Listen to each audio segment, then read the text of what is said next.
We start with an intense training scene where a powerful kick is blocked at the very last second.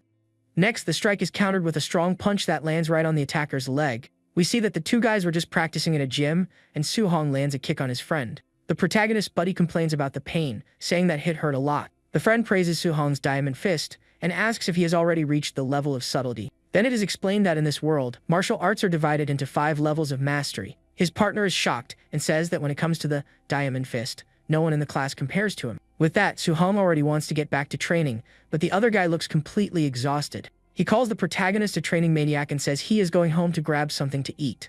As he leaves, the young man says goodbye to Professor Lee, who just scolds him for leaving without a shirt. The master approaches Su-hong and asks if he is not going to sign up for the martial division.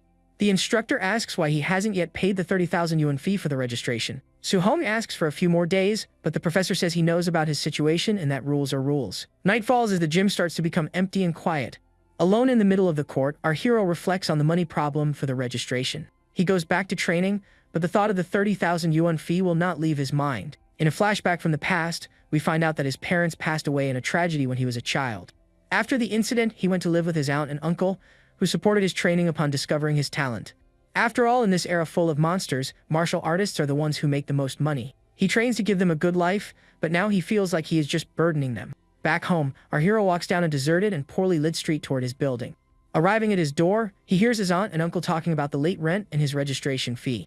Hiding, the young man listens to his uncle saying that his talent is far too great to be wasted. His aunt even suggests stopping her medication to save money, which leaves the man worried. Su-hong hears his aunt and uncle's entire conversation and gets a serious expression on his face. Guilt consumes him as he realizes how much his family is sacrificing because of his dream. With that, he walks inside and announces he is home, receiving a comment from his aunt about his late training. His uncle tells him to rest because he needs energy for the next day's practice.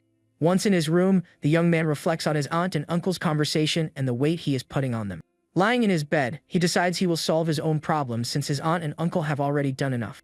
The protagonist then thinks that for a martial arts practitioner, there is only one place to make quick money. The next day, we see a modern and imposing building surrounded by a green and well-kept area. Inside the place, an underground fighting arena is packed, with an announcer hyping up the crowd. A woman introduces the fighter of the night, the mysterious Mr. Minotaur, who is actually our hero. The prize for winning 4 matches in a row is 60,000, an amount that would solve his problems. In the audience, some men comment that they have never seen that guy, and that he is just a rookie. The host asks the masked young man to hype up the crowd, but he does not know how to do that. She then suggests that he provoke the audience and talk some trash to irritate them a bit. The young man then shouts that he is invincible against anyone below the martial artist level, calling everyone weak. The crowd reacts with anger, calling the fighter arrogant, and saying he won't even know what hit him. The audience screams wildly, eager for a fierce clash, while the announcer signals the start of the match. Our hero senses the threatening aura in the air, but knows this is the only way to get the money. The first opponent, wearing a monkey mask, provokes him, saying he is going to play around with him a little. Analyzing the opponent, the masked fighter notices that his stance is unstable and he looks like an easy target. Then the enemy goes on the attack with a powerful punch, yelling for him to stop daydreaming. However, our young hero blocks the strike easily, surprising his opponent. Wasting no time, he grabs the masked guy's head and throws him to the ground with brutal force. The opponent's body is thrown fiercely to the other side of the ring, impressing everyone. Standing victorious, the Minotaur already calls for the next one, and the announcer declares his first win. The audience that was insulting him before is now impressed by the rookie's display of power. Right after, the next challenger, a muscular guy with an afro, says his luck has run out. The Minotaur invites him to fight, thinking he is perfect for testing the power of his diamond fist. The challenger advances quickly, throwing a fast punch toward our hero's face. Once again, the young fighter blocks the attack with his own fist, creating a shockwave. The opponent is startled by the wind force from the punch, while Su-hong notices his power is lower. Seizing the opportunity, he counters with a powerful strike that hits the opponent squarely. After taking the punch, the protagonist realizes the enemy's stance is wide open and full of flaws. This way, he takes advantage of the opening to land a devastating kick on the side of the man's body. The impact is so strong that the guy is launched far away, recognizing the Minotaur's absurd strength. Victorious once again, he calls for the next one while the announcer declares his second consecutive win. The fight continues with the Minotaur taking down another opponent while the arena goes wild. From a luxurious VIP box, a powerful man watches, saying the kid is well above average. Another man watches the Minotaur's third victory and considers him perfect for fixed fights. Then, a young man in a fox mask offers to recruit the rookie for his master. Su-hong thinks his diamond fist is more than enough to deal with those disciples. With his thoughts focused, he knows he only needs one more win to get the 60,000. However, his final opponent appears and is the famous White Fox, which surprises our hero. The audience is outraged because the White Fox is a quasi-martial artist, and that is unfair. The protagonist understands the challenge will be tough, but there is no way he can lose. On the other side of the ring, the white fox smiles very confidently under his mask. In an elegant pose, the challenger says he is not afraid because he knows his own limits. With that, the final round of the challenge is announced by the arena's host. Then the match begins, and the two fighters charge at each other at high speed. Knowing his level is lower, the Minotaur decides his first move will be an all-out attack. He throws a powerful punch, but the white fox defends it with a strange technique. From the impact, Suhong realizes his opponent's power is not that of a quasi-martial artist. He realizes the enemy is a true martial artist who is hiding his power. The white fox then prepares to use a powerful technique, focusing his energy. He attacks with the rushing thunder fist, landing a direct hit on our protagonist. The young man is pushed back, badly bruised, and acknowledges the terrifying strength of a martial artist. In the audience, everyone recognizes the technique and yells that the Minotaur is done for, as it was the triple thunder fist. The white fox attacks endlessly and provokes the protagonist to fight back and show what he is capable of. Under the rain of blows, Suhong only defends himself and thinks that if he keeps this up, he will end up losing. Meanwhile, the opponent continues the assault, and the young fighter looks for a chance to strike back. In a moment of pure endurance, our hero manages to block one of the masked enemy's punches.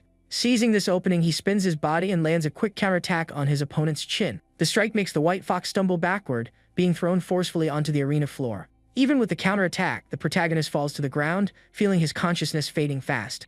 The opponent takes off his mask and steps on the Minotaurs, saying the prize money for the fight is now 0 for him. He then reveals that his master invited him to participate in fixed fights, and that they would pay the prize. The white fox warns him to think carefully, as he will not be able to handle the consequences of refusing. Lying on the ground, Suhong rejects the offer and asks how they even call themselves martial artists. The opponent gets annoyed by the young man's answer and asks if there will be no deal between them then. With that, he says he will end it all, and that Suhong can only be a martial artist in his dreams. However, the protagonist's eyes shine with a new determination as he thinks about his goal. When the final strike is about to hit him, the young man moves in a blur and dodges the attack. The white fox is completely shocked to see that the Minotaur could still move like that. Then, a red aura surrounds Suhong's body as he repeats that there is no way he can fail. The enemy cannot believe that even after taking his best hit, the guy can still stand. Our hero thinks of his aunt and uncle and their sacrifice, wondering if he should abandon his martial code. He envisions a future where his family suffers and absolutely refuses that possibility. A mysterious voice asks him about the price he would pay for his family and his faith. With an aura of red energy exploding from his body, he shouts that he would pay any price. The voice asks if he is willing to pay, and the young man answers he would pay with everything he has. The ground around his feet begins to crack from the immense amount of power released. Suddenly, Suhong is transported to a strange, dark place with blue lights. Looking around, he wonders what kind of place that is, with sinister shadows everywhere. Before him appears a giant golden creature with a divine and imposing appearance. The being of light then says it will give him a chance to change his destiny. A golden energy starts swirling around the protagonist, enveloping his entire body. Next, a transparent golden panel appears floating right in front of the young man. The panel shows all his attributes, such as vitality, spirit, and his martial skills. Suhong notices it displays his information and wonders if it is a touchscreen. Out of curiosity, the guy touches the quest section to see what that meant. The quest is a beginner's guide, and the goal is to improve his arts and defeat the white fox. He is confused by the beginner's guide, and then a digital clone of himself appears behind him. Without warning, the copy charges at him with impressive speed for a direct attack. Our hero manages to defend the first strike, but is surprised by the clone's strength. He notices the copy is using his diamond fist in a much more subtle and perfect way. Seeing such a good model in front of him, he decides he cannot miss the chance to learn. Fighting against the clone, Suhong wonders if that is a demonstration for him to learn. But he gets distracted for a moment and ends up taking a powerful punch right in the stomach. The impact of the blow is so strong that the guy is thrown back, unable to counter. Then, a notification shows his progress has increased, and he is shocked by the speed of the improvement. He understands this guide helps him improve his skills much faster and prepares to fight. With that, the fight resumes, and the two charge each other at high speed. During the exchange of blows, his proficiency in the diamond fist begins to rise rapidly. The same happens with his movement technique, which improves with every step he takes there. All his skills level up absurdly, reaching close to the maximum. His floating light palm reaches 100% and goes from the proficient level to the micro level. Shortly after, the void step also hits the maximum level and evolves to the next stage. Finally, the diamond fist is completely mastered, and he lands a final strike on his clone. The copy dissolves into light particles, and the protagonist stands there panting after the intense training. A notification congratulates him on the mission and asks if he wants to return to reality. Back in the arena, the Minotaur agrees and faces the white fox with his red aura pulsing. The enemy gets annoyed by his mystery and goes on the attack, yelling for him to take the hit. He then uses his most powerful technique, the Rushing Thunder Fist, to finish the fight. However, Suhong dodges easily and says the opponent's movement is too slow. The white fox is shocked by the speed while our hero prepares his counterattack. The punch lands squarely on the opponent's face, breaking his mask into several pieces. The protagonist's powerful punch completely shatters the enemy's mask. The audience is in complete shock at the sudden turnaround in the fight, and silence takes over the place. Victorious, the Minotaur stands over the White Fox's fallen body, who is unconscious on the ground. He then turns to the announcer and asks when he will receive the prize money he won. In the VIP box, the boss is shocked because not even martial artists master the diamond fist like the boy does. With that, he orders his men to follow the fighter and uncover his true identity at all costs. Outside the arena, our hero walks back home through the dark city streets. But halfway there, he realizes he is being followed by some suspicious people. At the corner, the two men in suits continue the pursuit through the poorly lit alley. They lose sight of him and wonder where he went, as they need to find out who he is. Meanwhile, the young man hides between the building walls and thinks they are tracking him. He then escapes across the rooftops under the moonlight without being seen by anyone. An hour later, the guy finally arrives safely at his building without being noticed. Inside, his aunt and uncle are amazed by the cash and ask if he robbed a bank. He lies that the dojo master sponsored him, but his uncle remembers he said the place was cheap. The young man then asks if they still do not trust him and holds his aunt's hand. With that, the two are happy and say he would never lie and that he has a promising future. Later that night, the protagonist goes up to the roof of his building to reflect a bit. He sits down, relieved because the rent, the registration, and his aunt's medicine are taken care of. He thanks the system and notes that, aside from the skills, his other stats haven't changed. He then reads a notification explaining the use of the martial value he earned in the fight. With this, he discovers he can increase his vitality and skills using those points. After using some points, his vitality attribute rises quickly and hits the 90 mark. With the sudden increase in power, the protagonist is completely shocked and feels the difference. A powerful aura explodes from his body as energy flows intensely through his veins. Suham then realizes that with this new level, he has reached the stage of a quasi-martial artist. Excited about the evolution, he decides to put all his remaining points into his vitality. The guy notices his strength has improved a lot, and even his injuries have healed completely. Then, the young man jumps across the city rooftops looking for a suitable place for a test. He thinks about going to the school's training ground because there is a combat power tester there. Arriving at the location, he finds a large outdoor training courtyard entirely empty. In the center of the yard, he approaches a level 1 combat power tester. With a red aura surrounding him, he prepares for the strike and says he will use 70% of his strength. His eye glows with a red light as he focuses all his power into his fist. The punch hits the tester squarely with devastating force, creating a massive impact. After the strike, the protagonist is left somewhat speechless by what just happened there. The machine starts to let out smoke and sparks, and he worries about having to pay for the damage. A loud noise echoes through the place, and someone yells complaining about the sound, so our hero runs away. An old man in pajamas appears furious and wonders which jerk broke the school's tester. Very angry, he swears that when classes start, he will educate the culprits the right way.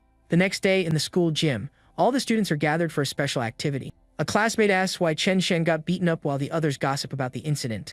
Gossip say he broke the tester and was punished by the principal for not confessing to the act. The principal introduces a level 3 martial artist named Chen Tian to teach a new technique. The crowd is excited because it is the first time they see an artist of that level, and the class would be expensive.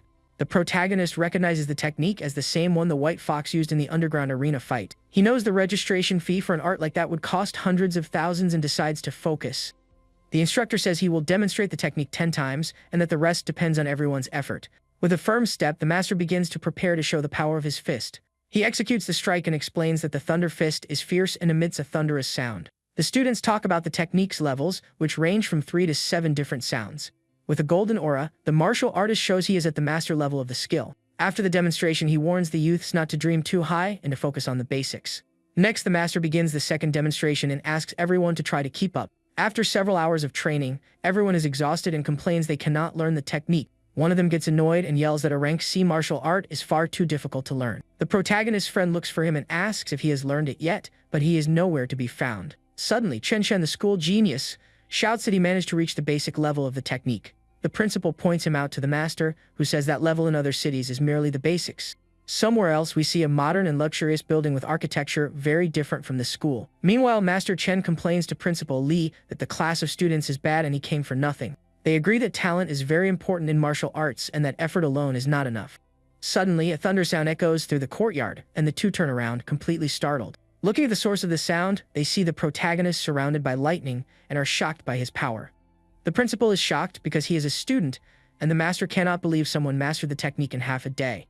Hiding behind the fence, the principal yells that he heard 9 sounds and is completely astounded by it. Then Master Chen seems to have a great revelation and says he understands everything now.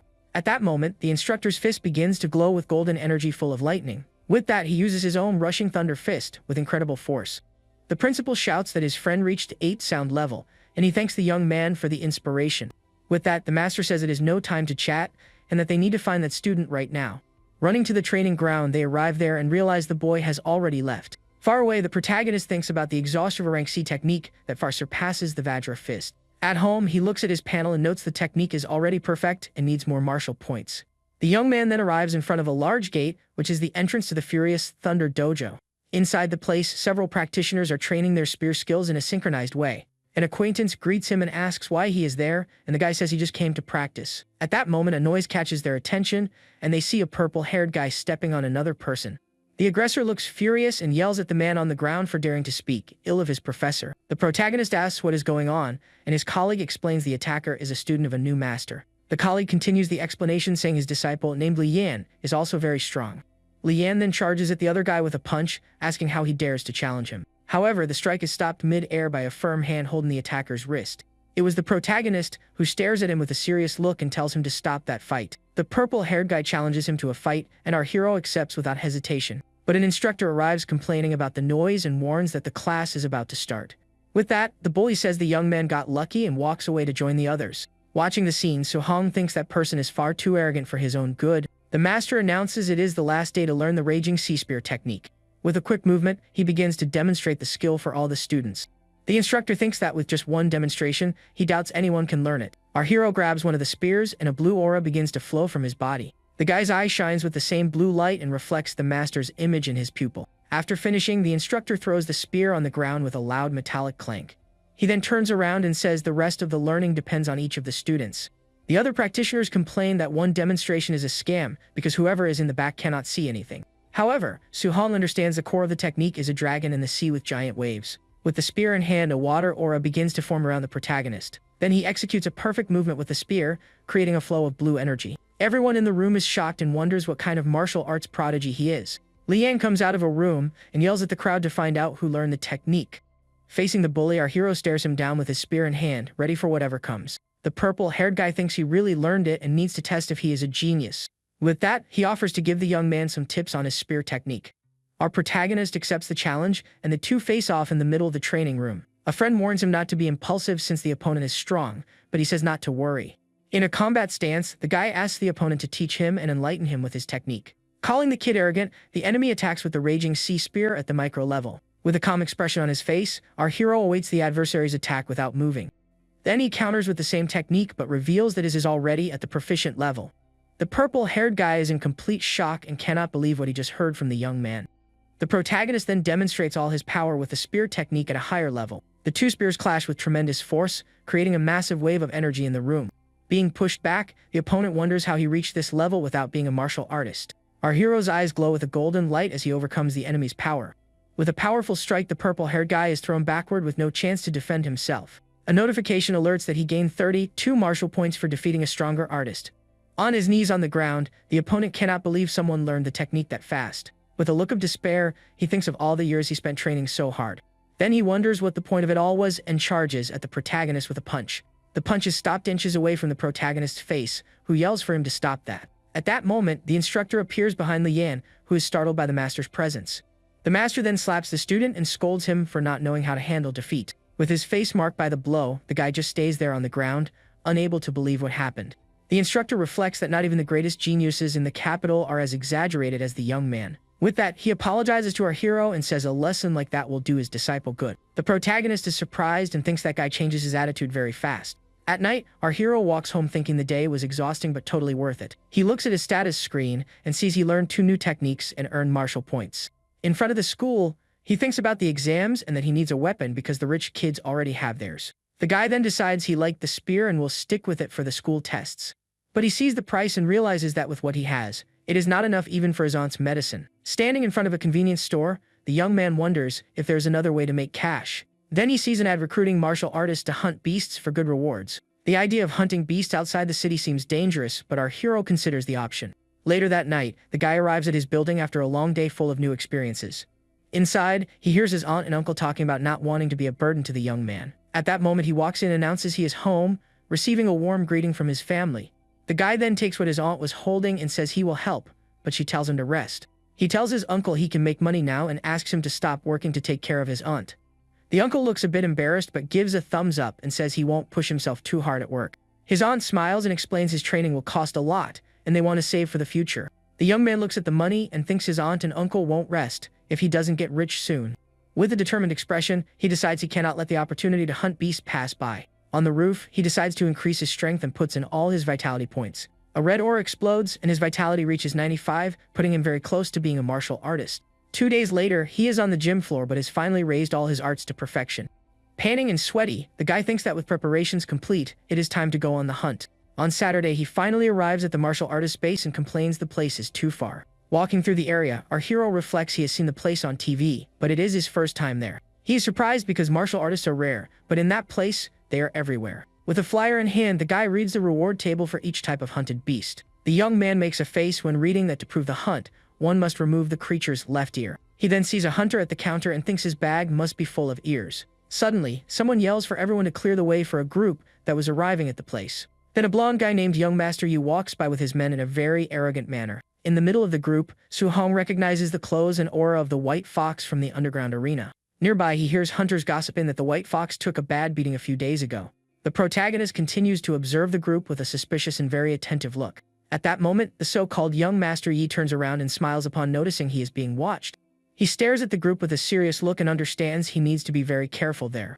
Leaving the place, he thinks it is not just the beasts that are dangerous, but humans too. At the gate, a guard questions him if it is his first time going into the wild alone. The guard then just sighs and thinks that is just another ignorant kid with no fear. Stepping onto the grass, our hero finally enters the wild area outside the walled city. The young man finds himself surrounded by a dense forest full of tall and imposing trees.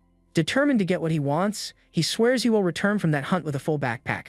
2 hours pass as he walks through the forest without finding anything interesting. He leans against a tree and wonders if all the beasts in that area have already been taken down. With no other option, the guy decides to venture deeper into the forest to find something. Suddenly, a strange sound catches his attention, and he stops to try and identify the source. Before him appears a giant white wolf with red eyes and a very threatening appearance. He recognizes the beast from the books as an ethereal moon wolf at the initial level of rank 1. The creature then lets out a powerful roar that echoes throughout the forest around them. Next, the wolf leaps toward him with claws ready for a quick and lethal attack. The beast's claws glow with red energy as it tries to strike the protagonist. But the young man dodges nimbly and already prepares to strike back with a powerful counterattack. His fist begins to glow with golden energy, and electrical lightning wraps around his hand. He then lands a devastating punch on the side of the wolf using his thunder fist. The impact of the blow is so strong that the beast is thrown far away, spinning endlessly in the air. With his fist still glowing, he stands still in front of the giant wolf, which has fallen to the ground defeated. He looks at his own hand and thinks that fighting a monster is much more exciting than he imagined. The guy feels confident and thinks he can now face intermediate stage beasts with his current strength. Suddenly, a furious black bear of intermediate stage and rank 1 emerges from the shadows right behind the young man. The giant animal has a scar on its eye and looks ready to attack our hero at any moment. Right after, the protagonist is already over the bear's body and thinks he is safe if he doesn't provoke rank 2 beasts. With a knife in hand, he removes the creature's ear and happily thinks about the 3,000 he just earned. Then a system screen alerts him that he can now become a martial artist, and he gets very happy about it. With that, a purple aura explodes around the guy as he finally begins his evolution into a martial artist. While sitting, he senses a powerful aura and wonders what kind of fierce beast is nearby to be so strong. Curious about the situation, our hero decides to go take a look and dashes at high speed toward the energy. He then climbs a large rock to get a better view of what is happening just below. With a shocked look, he watches the scene and seems to not believe what he is seeing right in front of him. The young man then sees a giant black jade python surrounded by several hunters ready for battle. The snake attacks with its tail and hits one of the hunters directly, who yells in pain from the impact of the blow. The man is thrown far away and crashes hard into the rocks while the protagonist just watches everything from afar. Nearby, a purple-haired hunter looks annoyed with the situation and with the strength of that giant beast. The group's leader then leaps into the air at high speed to try and attack the serpent's head with his weapon. But the python is faster and counters with a whip of its tail to hit the hunter mid-air. The hunter blocks the strike at the last second and is surprised by that creature's incredible speed. The hunter is thrown far away by the force of the hit, and his weapon flies through the air. Right after, the man heavily hits the ground and sustains injuries in the middle of the forest. Su Hong kneels next to a fallen hunter and also feels the impact of the attack. With his hand, he wipes the corner of his mouth and realizes he was also grazed by the hit. He then takes the fallen man's spear and asks to borrow it to fight against the beast. Standing with the weapon in hand, the guy faces the giant python, ready for the big battle. The creature lets out a terrifying roar and prepares to attack the young man with its fangs. The protagonist reflects that it would take a whole team to take down a beast like that. But with his perfect arts, he already defeated a bear and is much more confident now. With a quick and firm step, our hero advances toward the serpent without any fear. He uses the void step and says he now has the skill to fight the creature. Next, the guy uses the raging sea spear at the perfect level to attack the animal. The tip of the spear glows and hits the python scales directly with incredible force. The serpent screams in pain from the blow, and even one of its teeth breaks upon impact. The young man then uses the creature's body as a stepping stone to jump and prepare for another attack. With a steady hand, he holds the spear with all his strength for the next devastating strike. Surrounded by an aura of water, he prepares for another charge against the serpent. With a determined look, he shouts that he will attack again and won't give the beast a break. He then attacks once more with the spear, creating a powerful wave of blue energy. The strike hits the python's head perfectly, causing massive damage and creating sparks. With that, he moves at high speed around the creature, attacking from several different angles. The guy thinks that because of its size, he needs to wear the beast down little by little before the final strike. Then he narrowly dodges the serpent's tail, which whizzes right past his face. Wasting no time, the young man uses his Thunder Fist at the perfect level and attacks the snake with full force. Right after the attack, he retreats and thinks he needs to maintain a safe distance from the python to avoid getting caught. His strategy is to find an opening to attack again, and then get away as fast as possible. The protagonist is panting and exhausted from the fight, but knows this tactic is the safest for now. He notices the creature is reaching its limit, and that a few more hits will be enough. With a shout of defiance, the guy prepares for the final showdown against the giant serpent and calls it out to fight. Suddenly, a strange noise catches his attention, and he stops what he is doing to look around. With a suspicious look, our hero wonders who could be there in that isolated spot. At that moment, a masked man with a flaming fist appears, laughing at the situation, and stares at him. The stranger charges at the protagonist with a flaming and powerful punch. The strike hits him squarely, and our hero is thrown far away by the force of the impact. Lying on the ground out of breath, the guy coughs while trying to recover from the surprise attack. He turns around and sees a group of people approaching and asks who they are and what they want there. The group's leader is young Master Yi, who says they meet again and wants the python for himself. The group of hunters stares at the protagonist, who is on the ground at a clear numerical disadvantage. The blonde guy mocks him and says he thought the guy would be taken down for having the courage to leave the city alone. He continues saying the young man was lucky to find a giant python almost lifeless around there. Su Hong is confused and realizes the five are martial artists and that he cannot fight them all. One of the masked henchmen yells at the guy, ordering him to hand the serpent over to his master and leave. Looking down seriously, our hero seems to be gathering his strength for the upcoming fight.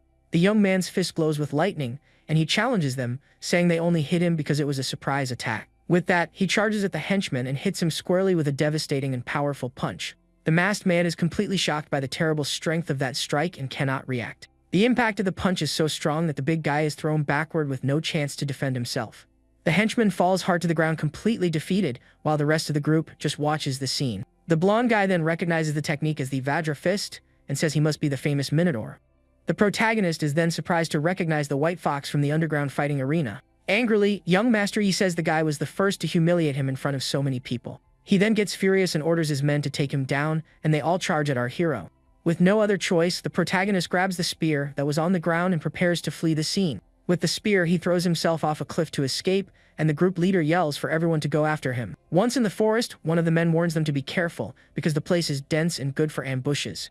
One of the henchmen asks if they should be afraid of a single guy since they outnumber him. Suddenly, the protagonist appears at high speed behind the man who just spoke and surprises him. With his eyes glowing, our hero glares at him seriously, and the hunter is completely paralyzed. With a quick and precise strike, the guy hits the enemy squarely on the neck with the side of his hand. The hunter then falls to the ground with his neck injured and no chance to fight back. Young Master Yi gets annoyed and wonders how the guy can be so fast and skilled. A henchman recognizes the technique as the Thunder Fist and says not even rank 3 artists master it. The leader then yells for them to shut up and cannot believe the young man has 2 perfect techniques. Hidden Su Hong thinks that if he weren't tired from the fight with the python, he could defeat them head on. With that, he decides he will take them down one by one and throws his spear with full force at them. The weapon crashes into the ground very close to the group, and everyone is startled by the sudden and unexpected attack. Jumping over one of the henchmen, our hero surprises him with a powerful attack from above. He then lands a devastating blow on the enemy, who has no time to react to the young man's surprise attack. The man falls to the ground entirely defeated while his colleagues watch the scene completely shocked. The last henchman says the young man is too strong and they should flee, but the blonde guy does not agree with that. Furious, young Master Yi ignores his henchman's advice and says he needs to eliminate that guy today. At that moment, our hero appears behind the last henchman who is distracted by the situation and stares at him. With a quick and accurate attack, he hits the enemy from behind, taking him completely by surprise. The blonde guy is stunned and does not understand how the guy managed to get so much stronger in just a few days. The protagonist then runs past his enemy, who watches him with a look of pure hate and anger. Angrily, young Master Yi attacks the air and complains he could not hit the young man in time. Su Hong then appears behind the enemy and says it is finally his turn to fight him. The blonde turns around and counters, telling the guy not to think he has won the fight just yet. But our hero uses the void-shattering finger and stops the enemy's attack quite easily. The energy of the strike spreads through the forest, and the blonde is shocked by the protagonist's power. The energy of the blow is so strong it blows a tree in half with a devastating impact. With that, the blonde defends against several attacks of the same technique that our hero unleashes non-stop. The protagonist is surprised by the power of that skill and thinks it must be Class B. Angrily, the enemy says he memorized the young man's face and that he will go after his whole family. This threat makes our hero furious, and he repeats the question with a dark look on his face. Wearing a mask to hide his face, he advances with the spear for a fast and lethal attack. The adversary tries to intimidate him and says his uncle is a supervisor at the martial artist's base. But our hero appears from behind him with his fist glowing red, ready for the strike.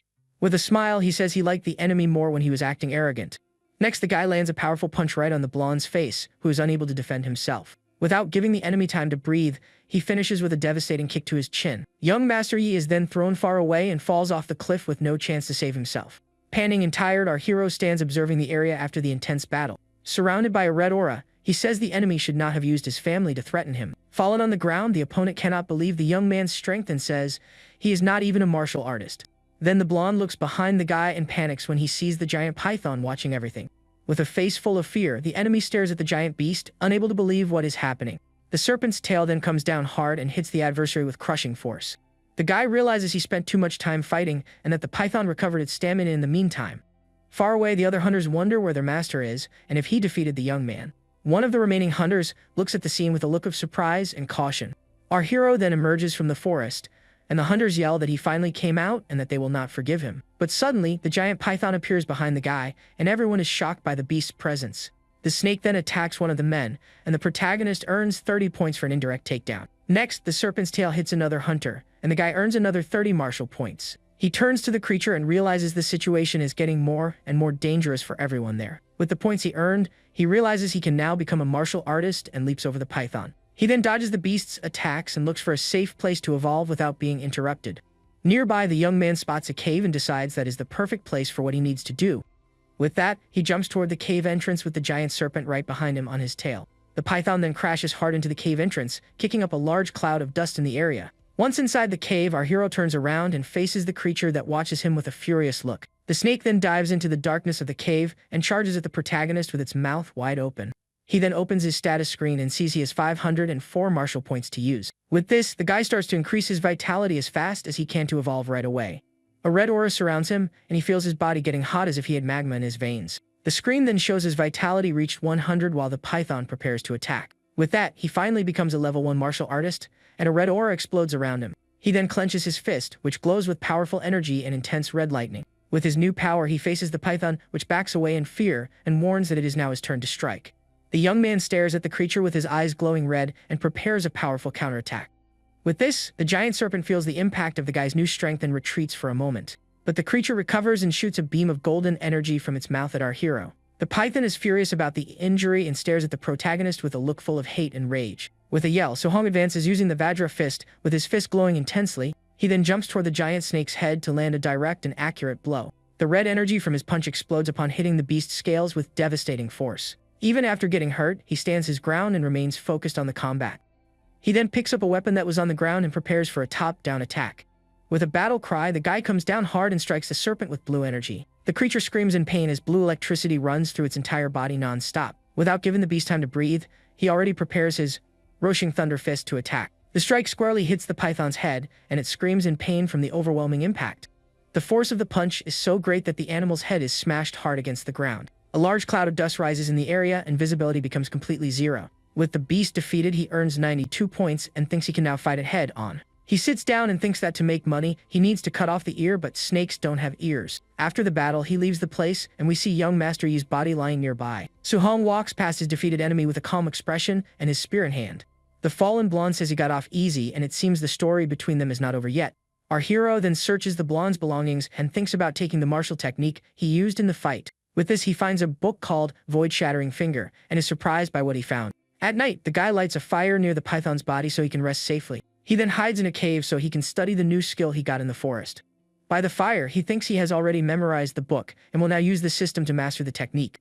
Inside a digital space, a version of himself appears in front of him to start the training. The other version attacks him with a serious look, and our hero prepares to learn the new skill. He starts training the technique, and the mastery percentage goes up very fast on his screen. A beam of light shoots from his finger, and the system screen shows he has already reached 1% of the basics. He coughs a little and thinks about testing the power of that new rank B skill on some monster. 3 days later, our hero encounters a giant bear with red eyes ready to attack. Wasting no time, the guy uses his void-shattering finger and attacks the beast with a blue energy beam.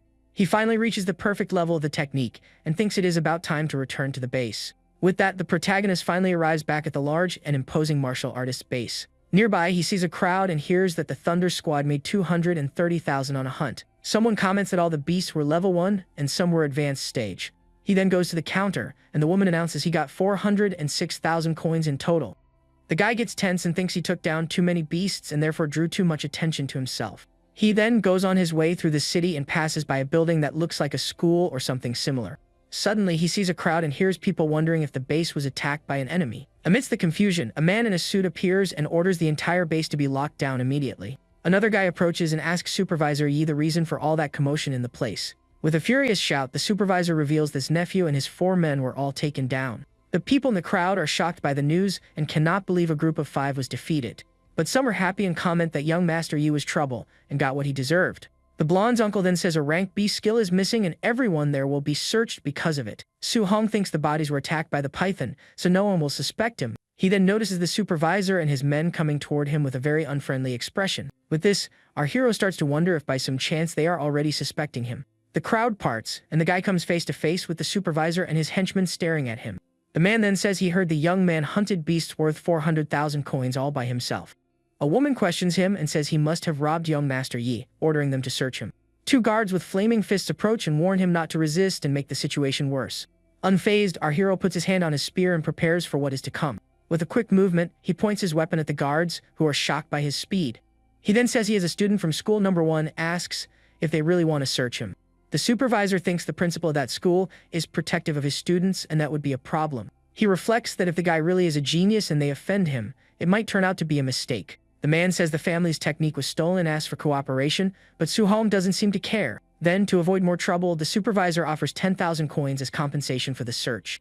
With a confident look, he makes a counter offer and demands 30,000 coins to cooperate with the search. He then allows the search and asks them to search carefully to avoid any false accusations.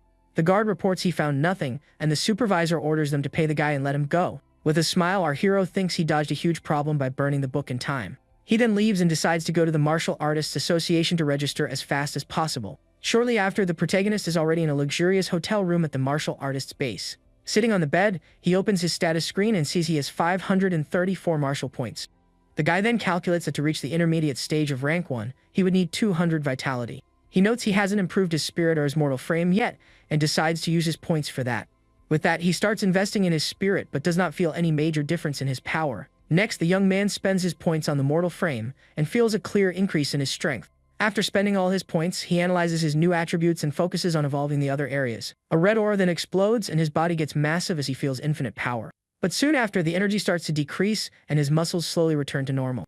He sighs in relief and thinks it would be very hard to explain his muscular form to people. An hour later, the guy is already in front of the large Martial Artists Association building. At the reception, he says he came for the evaluation, and the lady informs him someone will accompany him shortly. A staff member then guides him and explains that to pass, he needs to have 100 vitality and 1,000 power. In the hallway, 2 men comment that the young man is alone and must be there just to test his luck. Suddenly, our hero's eye shines upon noticing something or someone in the middle of that hallway. In the testing room, a man laments having failed the evaluation by very little and looks very frustrated. Next, a young man named Leming passes the vitality test with a score of 105. He then gets ready in front of a machine for his next combat power evaluation. With a battle cry, the man lands a powerful punch on the testing machine with all his strength. The scoreboard then shows the result of 1,763, and he passes the test. The crowd is impressed and says he is a disciple of the famous Furious Thunder Dojo. Watching everything, our hero sees a man with a boy and wonders how many disciples he has. The aforementioned guy then stares at the protagonist and says with a smile that he is the next to be tested.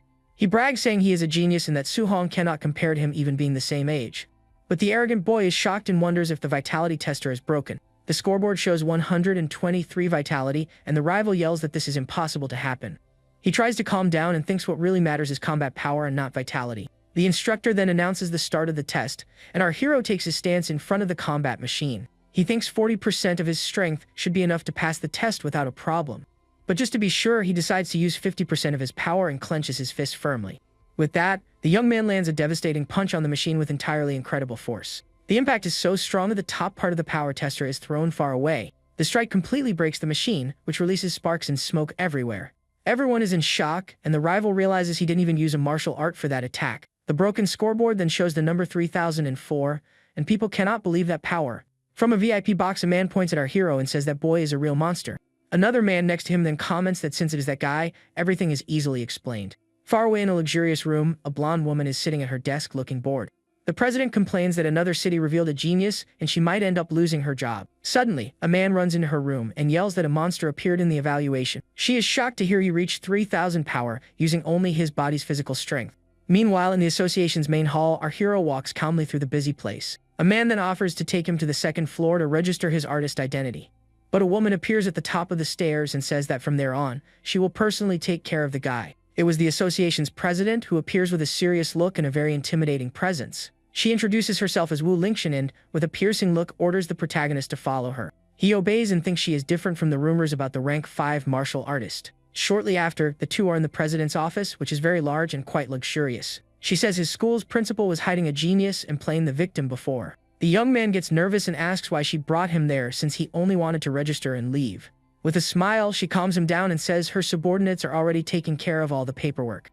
The woman then says she will personally teach him the guidance technique and asks a question. He explains they are used to absorb spiritual energy and strengthen the body with attributes. She then shows a flame in her hand and says her technique mainly absorbs fire energy. The president shows her flaming fist and explains that this strengthens her attacks with the attribute.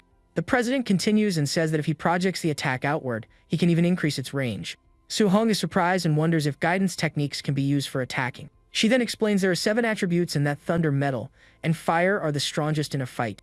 But the woman warns that the technique he can practice depends on his own compatibility. With that, she grabs a crystal ball and explains normal artists have 30% and she has 80%. Then the blonde hands over the object and says she expects a genius like him to exceed 90%.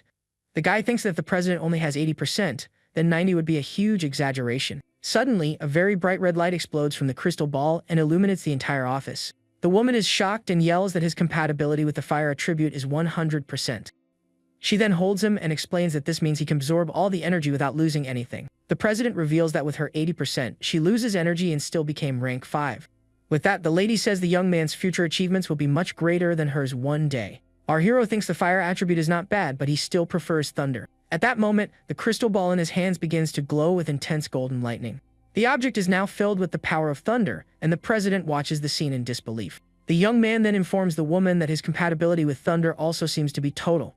Shocked, she wonders what kind of monster he is to have 2 attributes at 100% power. To make things crazier, he says the wind attribute is also perfect, and the ball turns green. A few minutes later, the president is sprawled on the couch, completely exhausted by so many emotions. She then says that is impossible and all his attributes are perfect, thinking she is dreaming. The president thinks she considered herself a genius for being rank 5 at only 30 years old. But she realizes that when facing an opponent who defies logic, she is just a regular person. So to defeat an existence outside the norm, one needs another that is also powerful. With this, she understands that only someone beyond common sense can win these battles. The blonde then realizes the protagonist is one of those existences normal people do not understand. Su Hong thinks he has 7 perfect attributes, and it would be a waste to focus on just one. He then asks the president for a copy of the guidance techniques for all 7 attributes. The woman explains human energy is limited and in the past, those who tried never evolved. The guy says he will test them all and then decide, and the blonde agrees but asks him not to mess around. She then changes the subject and asks about the school's monthly exam that is coming up soon.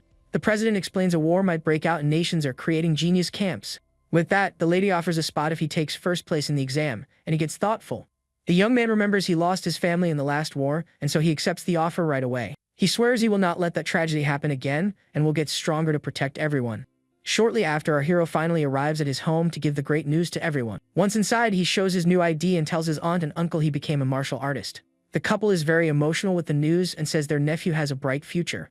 The guy says his uncle can now stop working, and the man agrees he is the pillar of the family. With a confident smile, the protagonist promises himself he will take care of everyone from now on. Later that same night, the young man starts training surrounded by an aura of intense fire. His eyes glow with an intense orange energy while he fully focuses on his training. With his flaming fist, the guy begins to practice the new fire attribute guidance technique. Hot steam then starts coming out of his hand as he tests the power of that new skill. He wonders if that is the basic mastery of the technique and why it doesn't seem to have any power. With that, our hero opens his status screen and sees the guidance technique section has appeared there. The screen shows the skill is at level 1, and he finds it odd because the president didn't mention levels. The protagonist then realizes perhaps only he can evolve techniques using his system. So he wonders if to improve the new skill he also needs to use his martial points. But the system says he has no points, and the young man decides to cultivate the rest and think about it later.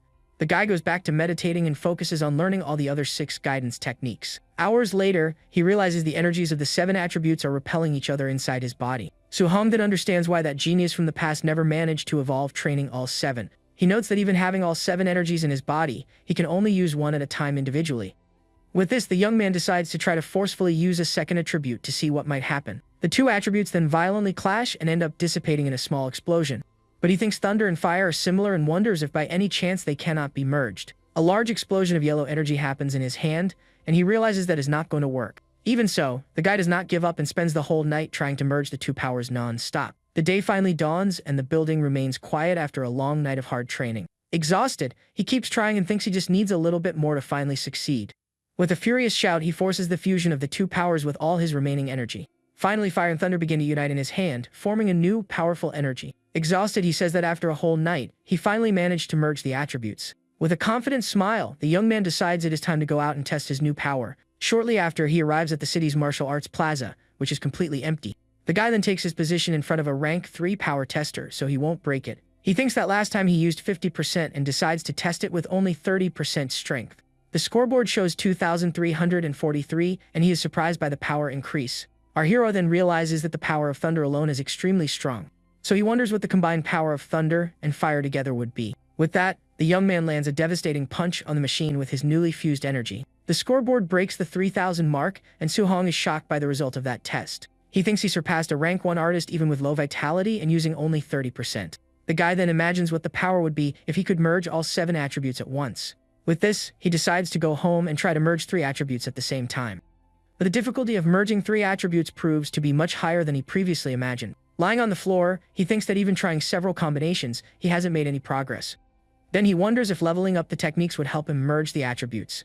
The next day, all the students from school number 1 are gathered for the monthly exam. The principal then announces that due to the war, a genius camp will be created starting that year. He explains the camp has many resources and the top 3 students from the exam will participate. One student gets excited and says the instructors are rank 7 while the principal is only rank 3. The protagonist is confused because the president said he needed first place to go. A friend points out that 2 students became martial artists and Su-hong is surprised by the news. The buddy explains the principal gave private lessons to the talented ones and the 2 already passed 100 vitality. One of the rivals says he will show who the real genius is, and the other provokes him with a smile. Far away, the principal asks a man if he has found the genius of the 9 Echo Thunder Fist yet. Suddenly, the 2 turn around upon hearing a voice approaching them with a mocking tone. A man in a suit appears and asks the principal why he has such a sad and serious face. He then says the principal's students are bad and challenges him to a fight between their best students. The principal thinks the man just wants to humiliate him, but if he refuses, it will look like he has no talent. The rival continues the provocation and says he understands if he refuses because his students are indeed weak. Suddenly, one of the disciples points at the crowd and warns the master that Su-hong is right there. The master then looks at the crowd and tries to find the guy his disciple pointed at. The disciple then recognizes our hero and calls him a little monster with a look of fear and surprise. With that, the master is shocked to realize that boy is actually a student at that school. He thinks his disciples wouldn't stand a chance against the young man, and it would be better to avoid the fight. Out of fear, the man changes his mind and says he was joking and that his disciples cannot compare. The principal and his colleague are furious about the mockery and cannot believe the audacity of those guys. The scene then cuts to the exam arena, and the announcer calls the start of the first match of the day. A classmate warns him his first opponent is a quasi-martial artist and that he wasn't very lucky. The adversary then faces him in the arena and asks if he is going to step down on his own to avoid fighting. With a mocking smile, the enemy asks if he prefers that he defeats him in front of everyone instead. But our hero lands a devastating kick on the opponent and throws him high into the air with a single strike. The guy then crashes hard onto the arena floor and is defeated in seconds by the surprise attack. In the audience, everyone is shocked and wonders since when the protagonist got so strong. Surrounded by an aura of power, he stands still in the arena after defeating the enemy with a single move. Shortly after, he wins another fight, and the crowd wonders if he isn't already a rank 3 artist. The principal wonders where the young man came from and regrets not noticing him in his private classes. He blames himself for not seeing the guy's talent, but the other teacher feels like he already knows him. The two then comment that the semifinal between the school's other two geniuses is about to start. In the arena, the two fighters exchange blows at high speed, and the battle seems quite even. One of the students challenges the other to use his finishing move and advances with a water fist to attack. With a quick and precise movement, he manages to block the adversary's punch and prepares his counter. The rival then claims he is the school's #1 and counters with a powerful fire fist. The audience is shocked because they didn't know he could project his fire attribute in a fight. But the other fighter scoffs and says that is nothing, also projecting his own attribute. Everyone is surprised again because his metal attribute is even stronger in combat than fire. With a smile, he says he can do more and summons several metal fists for the attack. The enemy gets scared facing the adversary's 5-sound thunder fist technique. With this, the guy hits the adversary with his technique and defeats him with a sequence of blows. The teachers comment the boy was hiding his strength and mastered the technique in 10 days. They then say Su Hong has no chance in the finals, and it would be a shame he doesn't know the technique. But another teacher shows up and bets 50,000 on our hero's victory, and the others accept. Then the final matches begin, and the two fighters face each other in the arena ready for combat. The adversary says the young man was lucky to reach the finals, and that he didn't have to fight him before. Our hero thinks he has hunted too many beasts and finally found an opponent worth fighting. The rival says since he is in the finals, he can keep the title of the school's second best. With a yell, the opponent says first place is his and charges in with a fast attack. He says he only needs one strike to show the difference and uses his metal fist technique. The audience is shocked and says the fight is over because Su Hong has no way to defend against the strike. But with his eyes glowing orange, our hero prepares to counter the enemy's attack. Using his fire power, he says he really wanted to test the physical limits of his body. Everyone gets scared and yells that the guy went crazy and someone needs to save him from that attack. The two then trade a sequence of powerful punches at high speed in the middle of the fighting arena. The rival's metal fist clashes against our hero's fire fist with a massive impact. The adversary is stunned and cannot believe the young man neutralized his technique with just 5 punches. Without giving the enemy time to breathe, the protagonist continues with a flurry of rapid strikes. The rival wonders if the young man is a monster because every one of his punches is too heavy for him. The spectators cannot believe it and comment he fought on equal terms without using martial arts. The principal says he must have a special physique because his strength is very exaggerated and his school created a genius. But the other teacher comments the young man's strength is not an advantage because Li Tu has already condensed his attribute. Back in the arena, our hero continues to pressure the opponent and pushes him back with his punches. Angrily, the adversary yells at him not to be arrogant and says the only winner of the fight will be him. Then he charges with everything and challenges the protagonist to defeat him if he is really capable. Our hero thinks he wanted to test his physical strength, but his rival didn't hold back and went all out. Seeing the enemy used all his power, he decides he will have to put in a little effort too. With that, the guy advances to attack, enveloped in a powerful aura of combined thunder and fire. The rival is completely shocked and yells that the young man can also project an attribute in the fight. In the audience, the teachers fall to the ground and cannot believe what they just saw in that arena. They wonder how he mastered the thunder attribute and say his talent is terrifying. The two energies then clash in the middle of the arena in a devastating explosion of power. The rival realizes the protagonist's lightning attribute is much stronger than his metal one. With a confident smile, Su Hong says since he showed his ultimate move, now it is his turn. He then warns he will also show his supreme move and prepares his Thunder Fist. Our hero hits the adversary with a sequence of devastating punches and defeats him right away. Fallen on the ground, the rival wonders how it is possible that he used the technique's 9 sounds. The dust settles, and the protagonist stands in the arena as the grand winner of the exam finals. In the audience, everyone goes dead silent and completely shocked by the result of that battle. They yell that Su Hong won and used the 9-sound Thunder Fist at the perfection stage. The principal yells that the young man is the dragon of their city and the genius everyone was looking for before. With that, the teacher says a prodigy like him will shock the geniuses at the training camp. He then compares the guy to a goldfish turning into a dragon and says the city is too small for him. The principal agrees and says the boy is a dragon destined to reach great heights in the future. Later that day, our hero finally goes back home to give the great news. Already in the kitchen, he tells them he got first place in the exam, and his uncle asks how the day was. The man is happy and asks if this means he is going to the training camp, and the young man confirms. But suddenly, their celebration is interrupted by a loud knock on the house door. An unknown woman appears at the door and asks if the Su Hong guy lives there. The protagonist then opens the door and asks the woman what she wants and who she is. She introduces herself as the mother of the boy who came in fourth and wants to discuss his spot. The woman then offers 30,000 for the young man to give up his spot so her son can go. Our hero and his family are not impressed at all by that woman's attitude. Angrily, she says the camp is for nurturing geniuses for the war and the competition is cruel there. She goes on and says everyone uses elixirs and high-level martial arts and that he should quit. Worried, his aunt asks if what the woman said is true and if the place is really dangerous. His uncle tries to calm his wife down, as she is very worried about their nephew's safety. Then the man looks at the young man and asks if he can guarantee he will be safe in that place. With a determined look, our hero answers that he can indeed guarantee his own safety. His uncle then tells the woman he believes in him, and if he doesn't trust his family, who will he trust? His uncle then sends the woman away and slams the door in the face of that opportunist. Furious, the woman walks away yelling that he will be eliminated from the camp anyway. Suhom then apologizes for not telling them about the dangers, but his uncle says it's okay. The man says his nephew is more polite, and since he has decided he will support him on his journey. But his aunt smacks him and tells the young man not to worry about rank and just stay safe. With a smile on his face, the guy agrees with his aunt and promises to be very careful over there. Later that same night, our hero goes up to the building's roof to train a bit. He thinks his aunt and uncle must be worried, and he needs to get stronger to protect them.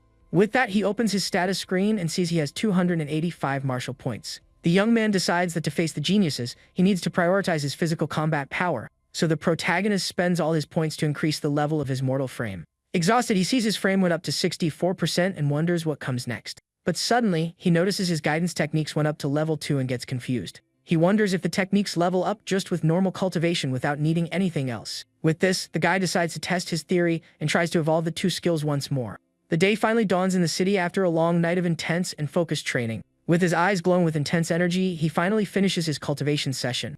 The 2 guidance techniques reach level 3, and an immense power flows through his body. He sees his vitality increase by 3 points and is surprised by that unexpected harvest. Finally, the day to leave arrives, and he says goodbye to his aunt and uncle, who ask him to take care. His uncle tells him not to think about bad things and to bring back first place, and he says goodbye. As the guy walks away, the couple watches him with a mix of pride and worry in their eyes. His aunt mentions her husband is also worried, and he says he just didn't want to worry his nephew. Alone on the street, the protagonist walks with his weapon case toward his final destination.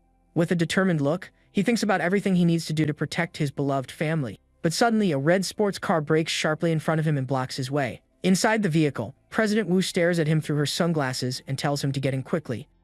Shortly after, the 2 are speeding down the highway toward the training camp. The trip goes smoothly as they cut through the road toward the distant mountains. Then the young man asks the woman why she picked him up, and if she needed anything from him. The blonde explains she has some warnings about the camp because she knows the profile of some people there. She says there are monsters that are already advanced stage rank 1 and are close to rank 2.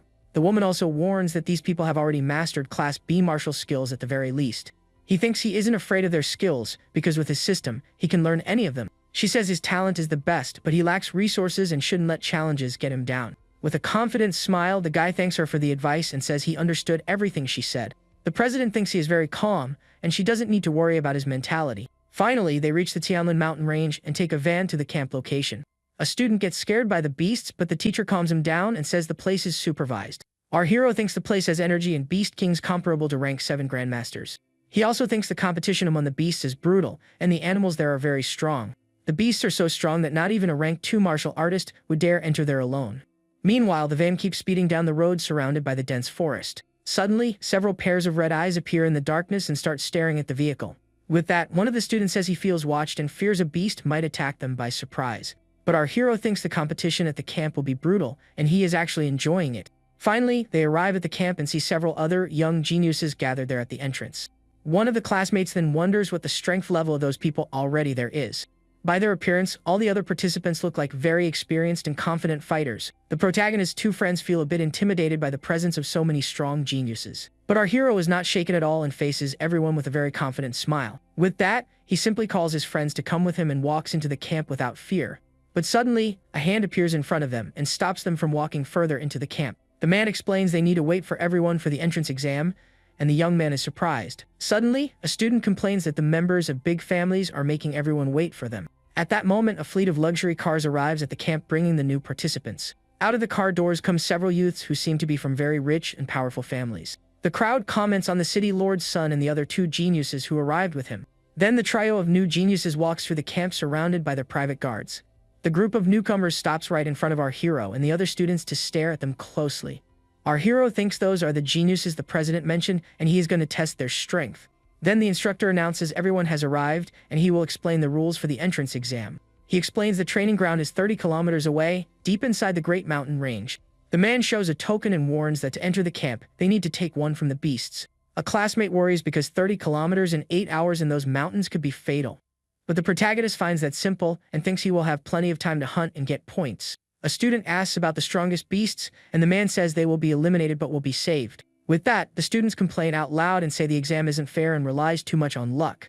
The instructor yells that the world isn't fair and asks if they will complain when they fall in war. He then warns that to avoid risks, they must act with caution, and that is the law of war. One of the newcomers then mocks them and says if they are afraid of falling, they better quit, calling them trash. Angrily, the student challenges him to a fight and tells him to repeat what he said if he has the guts.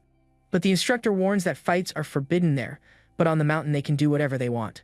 With a mocking look, the newcomer attacks the other student with a thunder strike to intimidate him. The protagonist thinks the camp is cruel, and with these rules, half the students will be eliminated. With a smile, he then thinks that if he fights them all, he can earn a lot of martial points. The instructor gets tired of the chatter and pushes a button to finally start the entrance exam. At the signal, all the students dash into the forest to begin the hunt for the tokens. Once inside the forest, the students run at high speed along the trails to distance themselves.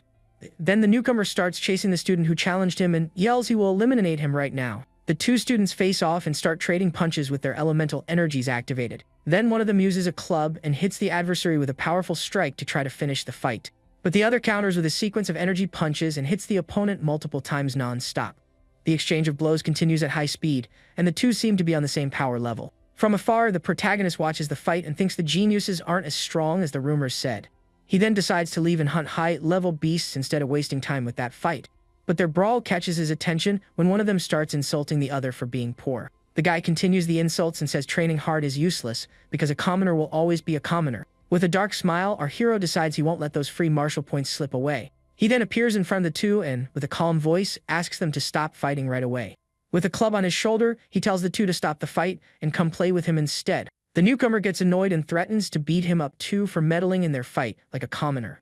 The young man says they got it wrong and suggests the two team up to fight him at the same time. Furious, the student yells he is asking to fall and charges at him with a direct attack. Without even moving, our hero just prepares his fist to counter the adversary's attack. With a single devastating punch, he defeats the opponent and throws him far away with immense force. The guy screams in pain as he is thrown back by the overwhelming power of that surprise hit. Next, he uses his spear and fires an energy attack toward the second opponent. The newcomer is in shock and cannot believe he defeated a genius of the same level with one hit. In the blink of an eye, the protagonist appears in front of the enemy and says it is now his turn. The opponent is terrified and cannot react, seeing the protagonist's speed and power. Wasting no time, our hero attacks with his club and lands a fatal blow on the second rival. The guy is thrown far away by the impact and falls to the ground, completely defeated by the attack. With both on the ground, he says this is what happens when you look down on common cultivators. In a control room, the instructors are shocked to see the young man defeat the two geniuses alone. One of them asks if the two were eliminated, but the other says the evaluation continues for them. Back in the forest, one of the defeated starts to regain consciousness after the hero's strike. In a lot of pain, he puts his hand to his face and complains his entire body is hurting a lot now. At that, the other youth also wakes up and pushes him away while trying to get up from the ground. Angrily, he yells he was never so humiliated and that he will get revenge on the guy who attacked them. The other agrees and says if he hadn't underestimated the kid, he never would have lost the fight. Then the two stare at each other and seem to reach a mutual agreement about the situation. They apologize and admit the young man is strong, and they shouldn't have mocked our hero. With that, the two decide to take revenge, and will use the wooden club to take out their anger on him. Far away, Su-hong runs through the forest with his spear looking for beasts to hunt and earn points. He is entirely focused on his goal and couldn't care less about the two he left behind. Suddenly, he comes across a herd of giant boars and wonders how many groups he has already met.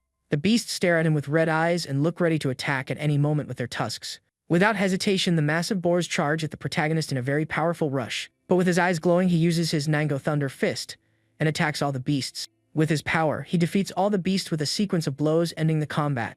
He then thinks the martial points are decreasing as he gets stronger and evolves. So the guy decides he needs to hurry and find a token to pass the entrance exam. He wonders if any of the 12 beasts he defeated earlier had one of the test tokens. After searching, he realizes tokens only appear on higher level beasts in the forest. With that, half an hour later, our hero continues his search deep inside the great forest. The young man notices he can no longer find low-level beasts like at the start of the exam. But suddenly, a massive black tiger appears and charges at him with a surprise attack. With a smile, he gets ready to fight and says he finally found a high-level beast. Using his piercing finger technique, he attacks the tiger with a powerful energy beam. The creature feels the impact of the blow and roars in pain with its mouth injured by the guy's attack. With this, the animal is stunned and falls to the ground, unable to move for a moment. Wasting no time, our hero spins his spear and prepares to deliver the finishing blow. Then he finishes the beast with a powerful attack and ends the fight once and for all. He thinks that with his current strength, taking down a high-level rank 1 beast was quite easy. Then the guy starts searching the animal's body, hoping the token is in there. He finds the item in the beast's stomach and thinks it took him almost 3 hours to find just one. The young man realizes the deeper he goes, the fewer beasts appear, but their rank increases. He thinks hunting low-level beasts on the outskirts might yield more points in the end. With that, our hero decides that instead of quality, he will focus on the quantity of beasts. He thinks that with 5 hours left, he needs to gather points to evolve his body to the max. With this, he starts a frantic hunt and defeats several beasts on his path through the forest. The guy leaves a trail of victory and takes down dozens of animals in search of martial points. Suddenly, a giant bear attacks him, but he isn't intimidated and prepares for combat. Using all his strength, the young man counters the beast attack with a powerful and direct punch. He thinks that after taking down so many beasts, he finally found a mid-level one to fight. Then the protagonist attacks the bear with his fire fist and hits it with a devastating strike. The creature roars in pain and cannot withstand the overwhelming power of our hero's attack. In the beast's eyes, the young man's reflection shows all his determination to win that fight. With a final punch, he hits the animal squarely and throws it far away with a lot of force. The impact of the blow is so strong that the bear is thrown against a tree, destroying it instantly. He realizes that with his body at 60%, he can defeat beasts using only physical strength. On his screen, he sees he earned 254 points and is 100 short of the max. With his spear in hand, he thinks that with 3 hours remaining, he needs to get more points. Suddenly, a deafening noise echoes through the entire forest and catches the guy's attention. He looks up at the sky and wonders where that strange sound he just heard came from. A massive golden bird appears in the sky, and he wonders if it's the legendary Beast King, the Golden Rock. The creature then lets out a powerful cry and releases a massive amount of energy into the sky. The beast's power is frightening, and a simple flap of its wings creates a massive shockwave. The shockwave is so strong it destroys the surrounding trees with incredible ease. With that, the guy is thrown far away by the shockwave and wonders what kind of beast that is. He thinks he was getting arrogant about his strength, but in front of monsters like that, he is just an ant. But suddenly, he notices something strange in the sky and looks closer at the battle scene. The young man sees a ball of light floating and wonders what that is in the middle of that battle. From the light emerges a rank 7 Grandmaster who asks to borrow the territory from the Beast King. But the giant bird does not like the idea at all and screeches it never said it would lend its territory. The man then says he will strike the beast until it finally agrees to his request. With that, the creature charges at the master with its sharp claws in a direct attack. The bird lets out a battle cry as it advances for battle against the powerful human in the sky. The Grandmaster gets annoyed by the noise and goes on the attack with incredible speed. He hits the creature with a sequence of powerful punches and strikes it multiple times non-stop. With a final blow, the man hits the bird with everything and pushes it back with a huge impact. The master then tells the beast to leave and tells it not to make him repeat his warning again. The bird flies away and screeches he will regret it, but the man ignores it and tells it to disappear. After the brief fight, the Grandmaster hovers in the air with a calm and very confident expression. He then introduces himself and tells the students not to panic because the exam continues. On the ground, Su Hong is shocked and wonders if that is the strength of a rank 7 martial artist. With a determined look, he promises himself that one day he will also reach that level. The Grandmaster then flies toward the camp to meet with other instructors. He lands in front of them and complains the beast should have agreed instead of forcing him to fight. The instructors comment the master is stronger than the rumors and that he defeated the Beast King easily. The man then calls them to the monitoring room to see who withstood the beast's pressure. In the room, they see most of the students couldn't handle the pressure and passed out during the attack. But the master points to a student who took down tigers and resisted the power, asking his name. The woman says he is the city lord's son and possesses a special barbarian god physique. The master points to another who used his agility to escape, and the woman says he is from the Lin family. He also sees a girl who used her spiritual power to nullify the pressure of the great golden bird. Impressed, he asks if there are other talents, but the instructor only lists others from big families. She explains those who resisted are strong, but the master complains they are all from rich families. The woman says the ones from the school are weak, and the man says the high school does not deserve its reputation. But suddenly, one of the instructors yells and points at one of the screens, completely shocked and startled. The screen shows Su Hong hunting fierce beasts even after feeling the Beast King's pressure. The instructor is amazed and says that student is the monster from their city's #1 school. The other man asks her not to make noise in front of the Grandmaster and to stay calm in the room. But the instructor himself is also shocked by what he sees and repeats the word monster in a low voice. The master complains about their reaction, and the woman says they are young and lack a firm temperament. But the Grandmaster himself is shocked and wonders if that young man is really a true human being. In the file, they see Su Hong has 100% affinity and cultivates 7 techniques at once. Shocked, he wonders how such a genius came from there, and calls him a rare talent seen once in 1,000 years. With his eyes glowing red, the master crumples the file and yells he struck gold there. The master wonders why the guy's blood QI is so low even with so much talent and potential. Angrily, he figures it's because of the 7 techniques and blames the association's president for it. An assistant warns the students are arriving, and the Grandmaster decides to go take a look at them. The 3 geniuses he saw earlier greet him, and the man says they are very good fighters. 6 hours later, the exhausted students arrive at the camp and talk about the Beast King. 7.5 hours later, the master suggests ending the exam and calls those who haven't arrived weak. He wonders where Su-hong is and fears his precious treasure will be eliminated for being late. But suddenly, the protagonist emerges from the forest, and the man says the kid finally made it. Covered in bruises, the guy thinks he almost forgot the time because he was focused on earning points. The others are shocked and wonder how many beasts he took down to get that messy. The two he defeated earlier see him, and one of them says he will get his revenge inside the camp. The other geniuses also watch him and find it interesting that he arrived right at the end of the time. The instructor then announces the 8 hours are up, and he will explain the camp's rules. He explains there are several facilities like the gravity room and the beast combat room, and also the martial arts pavilion where they can trade for items and weapons up to rank A. Our hero is impressed by the news and thinks coming to the camp was the right choice. But the man warns that to use the facilities, they will need contribution points. And the only way to get points is by passing the subjects with excellent performance. He then tells the injured ones to follow him to the dormitories and says the others can go train.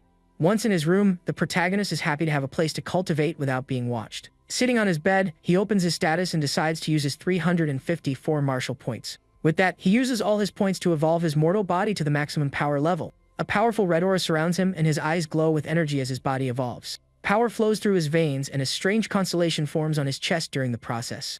The released energy creates a whirlpool inside the room, but he manages to control the power. After the transformation, he breathes a sigh of relief and feels much stronger than before the evolution. With a confident smile, he wonders if a simple physical attack can really be that strong. On his screen, he sees his body evolve to the Supreme Lord body and wonders what that is. The guy realizes his body can still evolve and wonders what extraordinary form it will take. He decides to test his new strength and grabs his spear to see how powerful he really became. With just a squeeze, he feels the metal spear start to yield under the pressure of his hand. The young man is shocked because the rank C alloy is about to break with a simple squeeze. He complains because he spent a fortune on that spear and now it can't handle his strength anymore. But he remembers he got the weapon for free and decides he needs a new rank A1 soon. The protagonist thinks he can earn points by wearing a weighted vest and heads to the warehouse. Arriving there, he is shocked to see a student lifting a 3,000 kilogram weight by himself. The others comment he still finds the weight light, and a regular martial artist can only handle a few hundred. The other geniuses observe and comment that the guy's strength is truly monstrous and abnormal. In the control room, the master comments this is the strength of a barbarian god's body in action. An instructor then asks when they will talk to Su-hong about the 7 cultivation techniques. The master says geniuses are arrogant and a direct approach to correct Su-hong won't work. He then asks if the night attack team is ready, but an instructor says he needs more time. With a smile, the man says the students are relaxed and an attack now would make them cry. Then the Grandmaster orders an elite fighter to be assigned to crush our hero. The instructors are shocked and worry because the opponent has a much higher combat power. But the man yells that if the guy's martial heart breaks so easily, he is nothing but trash. Outside, someone yells that Wang Tianchu is going to the gravity room and calls everyone. Meanwhile, the protagonist thinks he should go soon to watch the other geniuses train. Inside the warehouse, he finds a smart bracelet and wonders if it calculates the points. The young man then looks at the weighted vests and starts looking for one that fits his body. He sees a 10-ton vest made of a super heavy alloy and wonders who would use that. The guy tries to wear one but realizes the weight greatly affects his speed and stamina in training. With a 5-ton vest in hand, he tests the weight and it seems to be the most suitable for him. Su-hong then starts moving quickly around the room to test his limits with the new weight. With a smile, he concludes a 5-ton load is ideal for his current training. He then wonders what weight Wang Tiantu and his group chose for their workout. So the guy decides to go watch the others train, hoping to learn something new. Arriving there, he sees a crowd commenting that Wang is a beast for going in with a 3-ton vest. On a screen, everyone sees he fights with double gravity, which equals 6 tons. Su-hong is shocked because he thought 3 tons was light and realizes he misunderstood his body's strength. Near the gravity room, he sees some students who seem afraid to enter the place. The guy asks why they don't train, and they say the others are far too strong for them. With a sigh, our hero understands the reason for his 2 training colleagues' hesitation. Ignoring the warning, he walks into the room, and the others question him for not waiting for the crowd to leave. The crowd then mocks him, calling him stupid and thinking he has no shame. The protagonist walks into the room and thinks he cannot waste the chance because the place is expensive.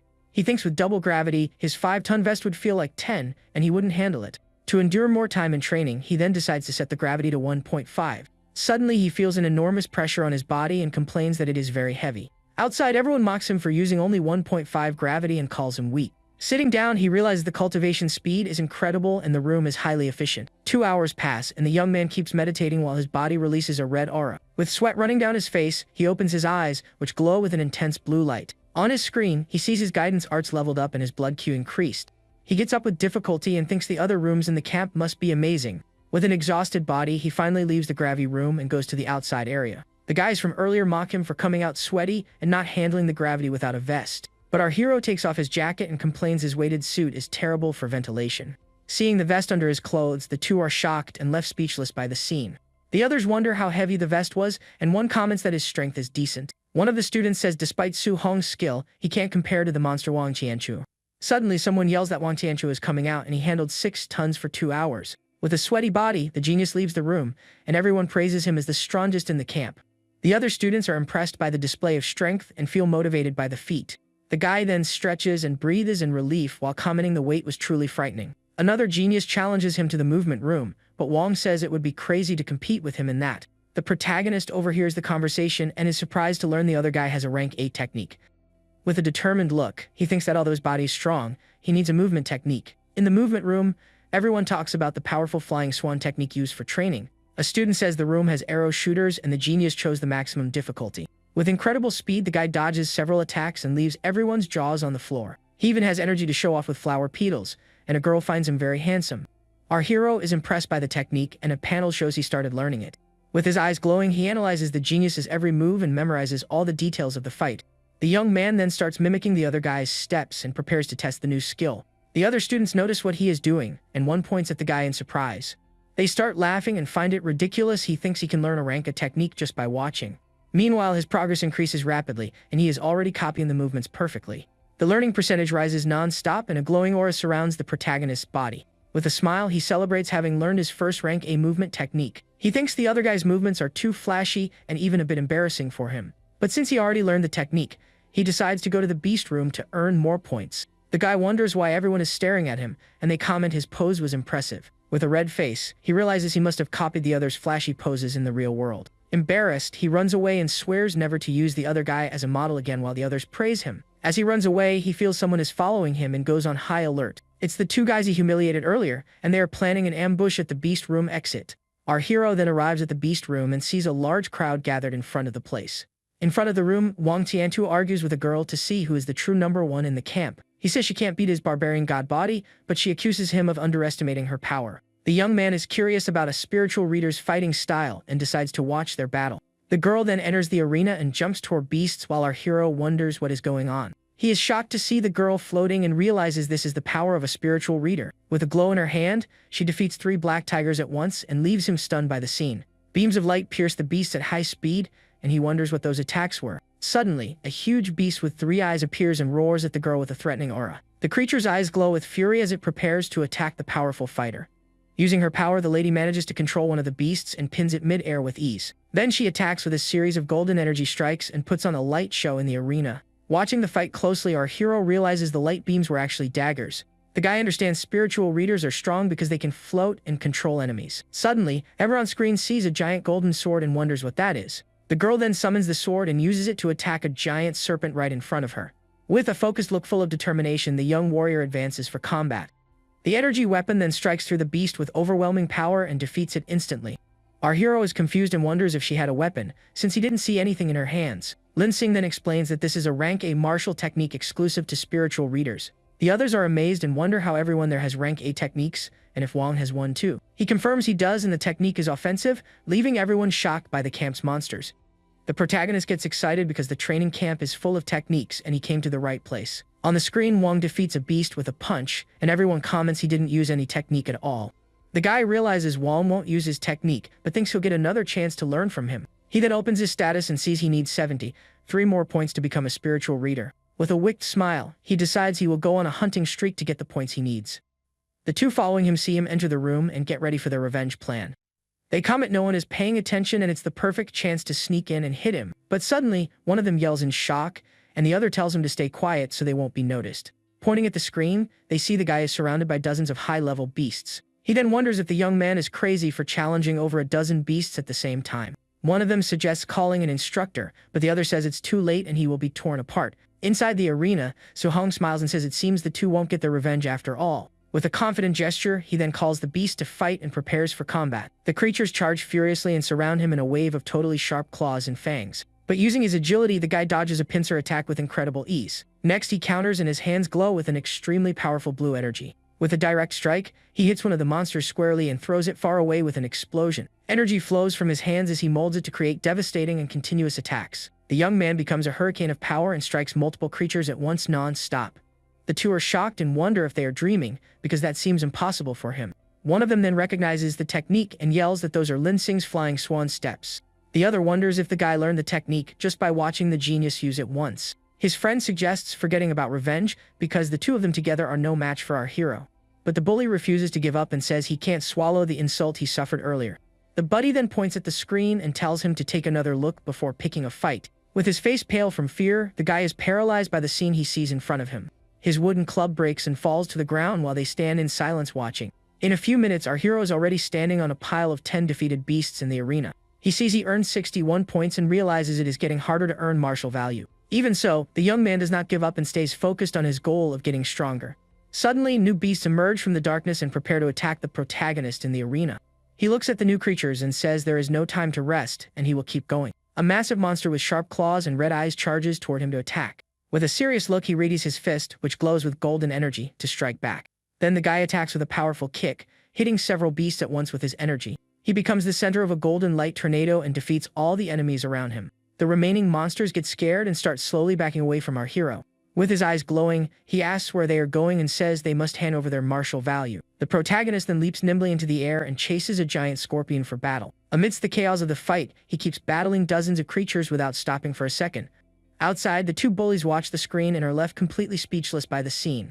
One of them says he decided to forgive him because revenge only breeds more revenge and they should leave. In the crowd, everyone comments Wang was defeated in 10 minutes and Yan took down 8 beasts without moving. Someone then asks if they got their revenge, and one of them lies saying yes with a fake smile. They think that if they weren't smart, they would be on the floor right now, and the camp is full of monsters. Suddenly, Wang and the girl walk out of the room, and a curious person asks how many points they got. The genius reveals he scored 280 points, while the spiritual reader shows her 270. Everyone is shocked because a high-level beast is only worth 5 points, so they took down dozens of them. Checking his status, Wang sees the vest penalty was minus 100 points, and he only got 50. The other students are also sad because they only managed 10, 20, or 30 points of balance. Someone asks who won the competition, and he points at Lin Sing, leaving everyone discouraged. The two guys from earlier laugh and comment there's a monster even more terrifying than those 3 geniuses. An hour later, the beast room is completely destroyed and covered in battle marks. Several giant and powerful creatures were defeated and are scattered across the arena floor. Tired, our hero sits on a pile of enemies and takes a deep breath after the long combat. Even exhausted, he thinks he is still far from the 735 points he needs. But checking his wrist, he sees he earns 700 points and wonders what he can buy. So the young man decides to go to the martial arts pavilion to trade his points for items. Arriving there, he finds a bored woman at the counter and starts looking at what he can get. He sees a list with pills and rank A abilities that cost thousands of contribution points. The guy finds the techniques very expensive but thinks the pill prices are actually decent. The attendant watches him and thinks that since he's a rookie, he probably has no money for anything. He then asks if the spiritual focus pill increases mental power, and she confirms it does. The lady explains the strongest one they have is level 4, which costs 500 points. Then, to the woman's surprise, the protagonist decides he will take one level 4 pill. Our hero confirms the order, and she is shocked because the item costs 500 points total. When checking the payment, she is amazed to see the kid has 700 contribution points. With a smile, she hands over the item, and he says thanks, asking if she has a metal alloy spear. She happily answers yes and says it's only 200 points, thanking the handsome guy for the purchase. Back at his dorm, he gets ready to use the new items he just acquired. With a smile, he admires his new rank C spear with both lightning and fire attributes. In the room, he looks at his status and sees his techniques improved, and he earned many martial points. He then opens the box with the pill and thinks his mental power is at 26.5 and he needs more. With the item in his hands, the guy hopes the pill gives the power boost he needs to evolve. Determined, he swallows the item and states with certainty that he will become a spiritual reader. The pill then dissolves in his body and releases a powerful aura of entirely green energy. As soon as he swallows it, he feels the effects of the level 4 item taking over his whole being. With his eyes closed, he feels his tired nerves relaxing and thinks the sensation is really good. His mind becomes so clear that he can now sense everything happening around him. At that moment, the young man opens his eyes, which glow with a very intense and powerful blue light. On his status, he sees his mental power increased by 24 points and is shocked by the pill. He calculates that with his current points he is at 99.5% and is only missing half. Lying on the bed, he regrets not taking down one more beast and decides to rest for now. Meanwhile, at the camp's warehouse, a group of veteran warriors is gathered. The men seem agitated and start talking among themselves about the reason they are there. One asks why a veteran was called up if he already trains at the martial arts university. Angrily, the other says if he was in high school, those kids wouldn't even serve as a punching bag. A big guy laughs and says his student Wang Tiantuo has a blood Q of 340. Another veteran brags his student has over 300 Q and is also a spiritual reader. The guy from earlier looks at Su Hong's file and gets annoyed seeing he has only 123 Chui. The others mock him for getting a weak opponent and wonder if the Grandmaster didn't make a huge mistake. Suddenly, the Grandmaster appears and says there was no mistake in choosing the opponents. The veteran complains, but the man says Su Hong is stronger and can rival an elite warrior. The others are shocked and wonder what kind of monster the kid is to have so much power. The master says the information is confidential, and the guy complains about having to fight a rookie. Angrily, the old man smacks the guy on the head and yells he must fight with everything until the young man regrets it. The guy asks if the master has something against the kid and if he won't mind if he hurts him. With a scary smile, the man says he will be rewarded if he leaves the guy in a bad state. The Grandmaster then yells for everyone to go, and the veteran warriors jump into their mission. At night, the training camp is silent under the light of the moon and the stars in the sky. Suddenly, several stealth fighters invade the place and start attacking the students in their dorms. The students yell about the ambush, and one complains he didn't even have time to get dressed. In his room, our hero is startled by the noise and realizes someone is attacking the place. He then looks at the door and sees it was marked with a large X made by a sharp blade. The veteran then bursts the door open with his sword glowing with powerful purple energy. The man's attack destroys the bedroom floor in an explosion of power and kicks up a lot of dust. Fallen, the protagonist wonders if it's other races trying to eliminate humanity's geniuses. The young man then quickly gets up and prepares to leave the room to face the threat. With his spear in hand, he stares at the enemy and wonders what the man's true strength is. The veteran calls him a brat and says he's out of luck while preparing an energy attack. Our hero is surprised to see the opponent is a human warrior and not from another race. With a smile, our hero thinks the enemy is perfect and exactly what he needed. He thinks if he defeats him, he can get the last 5 points and become a spiritual reader. The veteran is shocked that a rookie like him is fighting back and not running away, calling him crazy. Then the two weapons clash in a flash of purple energy that lights up the entire room. The man realizes the kid's strength is intense, and the Grandmaster didn't lie about his power. But he senses the power is even greater and wonders if a level 1 warrior should be that strong. The protagonist then shouts he has defeated an elite warrior before and attacks him with more force. With a battle cry, our hero releases a red aura and prepares for the final blow. In a quick move, he spins his spear and throws the veteran far away with a powerful impact. Fallen on the floor, the man wonders in shock if the kid in front of him is some kind of monster. He then says a battle between warriors does not rely only on brute force to win. His sword then starts glowing with a purple flame as he stares at the young man from afar. The protagonist is interested because it is his first time seeing a fire-type martial art. The veteran's weapon burns with incredible intensity and prepares for the next attack. The man then jumps in the air and asks how the guy will deal with his rank B martial art. With a yell, he unleashes his powerful technique called Flame Slash and advances for the strike. But our hero uses his lightning spear and thinks this power is greater than his other technique. The lightning spear then collides with the fire sword in a clash of elemental energies. The impact of the two blows generates a massive explosion that destroys everything around them. In the dust, we see the veteran fallen on the floor while the protagonist remains standing after the clash. Our hero stands with his spear while the veteran is on the ground completely shocked. The man thinks the kid blocked his rank B technique with just lightning and understands why he has to go all out. He gets up and says the young man doesn't know lightning spear techniques and so he can still win. But with a smile, Su Hong confirms he doesn't know them, yet his weapon starts glowing with electricity. Then he asks what would happen if he added fire, and the spear catches fire and shoots lightning. The veteran is in shock with the scene and wonders how that could even be possible. With a scared face, he yells that is a fusion of attributes and is left in disbelief. The man thinks all warriors know different attributes cancel each other out and do not mix. Sweating cold, he realizes the fusion of thunder and fire that he thought was a legend is real. The protagonist's eyes glow with the energy of the two combined elements in his body. Then the guy advances to attack, and the veteran panics at the incoming strike. To defend himself, he uses his flame slash again with all his strength to counter. The spear and the sword clash once more, and our hero tries to deflect the enemy's attack. With an explosion of power, he overpowers the veteran and launches an energy wave at him. The man is terrified by the young man's power and yells that this is completely ridiculous. He is then thrown far away by a huge explosion that destroys everything around him. The light from the energy explosion fills the entire room in an intense and bright flash. After the dust settles, the guy sees he earned another 7 martial value points with the victory. With a smile, he celebrates having gotten the points to become a spiritual reader. A few seconds earlier, the Grandmaster was watching the building from afar with his assistant.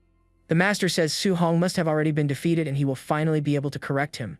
Suddenly, a body is thrown from the building and flies toward them at high speed. The man then crashes with a thud right in front of the Grandmaster and his shocked assistant. Fallen on the ground with a bruised face, the elite veteran is completely knocked out. The assistant is shocked to recognize the man and asks in surprise if he is Bu Jingfeng. She then realizes if he is there defeated, it means Su Hong won the fight against him. Next, several other people are sent flying from the building with colorful auras around them. All of them hit the ground hard and join the first veteran who has already fallen there. In the end, all 4 veteran warriors are on the ground defeated by the young geniuses. Wong then yells for the master to bring someone stronger because the challenge wasn't enough. The guy then looks at the ground and is amazed to see there are 4 people fallen, not just 3. The others wonder how someone won faster and think the warrior must have been very weak. But the assistant says he was the strongest of the 4 and is shocked by what happened. The master thinks Su Hong defeated a near level 2 faster than the other geniuses. He then wonders how the guy managed to do that and if he has a special technique or body. Suddenly, an instructor runs up to them and yells that something very important just happened. The master asks if any student fell by mistake and says some casualties are to be expected. But the man yells no and says Su Hong used a fusion technique in the fight against Bu Jingfeng. The master then understands everything and remembers the young man wanted to learn the 7 guide techniques. In a mix of shock and euphoria, he starts pulling his own hair, unable to believe what he heard. Furiously, the Grandmaster grabs the instructor and yells he cannot say such nonsense. The man says he saw everything on the monitors, and if they don't believe him, they can ask the veteran. Followed on the ground, the warrior confirms the fusion of thunder and fire with 2 attributes is true. The master freaks out because the only genius who did this took 10 years, and Su Hong has been training for less than a month. He then changes his mood and calls the guy a true dragon, leaving the other 2 confused. The assistant asks if the fusion is that strong, and he says the previous user could suppress a level 2. She then questions why such formidable power isn't encouraged if someone can succeed. The man explains it is very hard and can ruin cultivation, leaving the warrior stuck at level 1. But he gets excited because Su Hong did it in less than a month and might merge all 7 attributes. He imagines the young man growing up and being able to stun the emperors of the 10,000 races with 1 hit. The 2 then calm him down and say he is exaggerating because merging 7 attributes is just a fantasy. He calms down and thinks if the guy gets stuck in a 3 attribute fusion, he will be a sinner. Suddenly, the instructor remembers Su Hong has a special body, and that is why he crushed the veteran. They comment the vitality difference is 4 times as much and his power surpasses Wang Tianchu's. So the master decides to set up a fight tomorrow to test all aspects of the guy's power. He wants to see what happens when a monster like Su Hong faces the strongest geniuses in camp. Meanwhile, back in his room, our hero sits down to meditate amidst the debris. The smoke from the battle still hangs in the air as he focuses on the next step of his plan. He then accesses his status and decides to put all his martial values into spirit points. With a smile, he feels the power flow and finally manages to become a spiritual reader. Our hero meditates and feels a strange different sensation take over his entire body. He compares the new feeling to having a 3rd arm, and a huge spiritual hand appears behind him. He opens his eyes, and his status shows his spirit reached 100.2% of the total. The young man then looks at the destruction his new power caused around him in the room. He focuses on a piece of rubble on the floor and gets ready to use his new mental power on it. Using his power, the guy then starts lifting the piece of debris into the air with his mind. He celebrates that he can now walk on air and use psychokinesis just like the powerful spiritual reader. The guy thinks he now needs to learn her spiritual martial art and Wang Tianchu's technique. The next morning, an announcement tells everyone to gather in 1 minute or lose their points. All the students then start running desperately down the stairs so they won't be late. They complain the camp is insane because they had an exam, training, and a night attack. Dozens of students then gather in the courtyard outside the main building of the place. In the crowd, our protagonist stands and looks very calm and confident about it.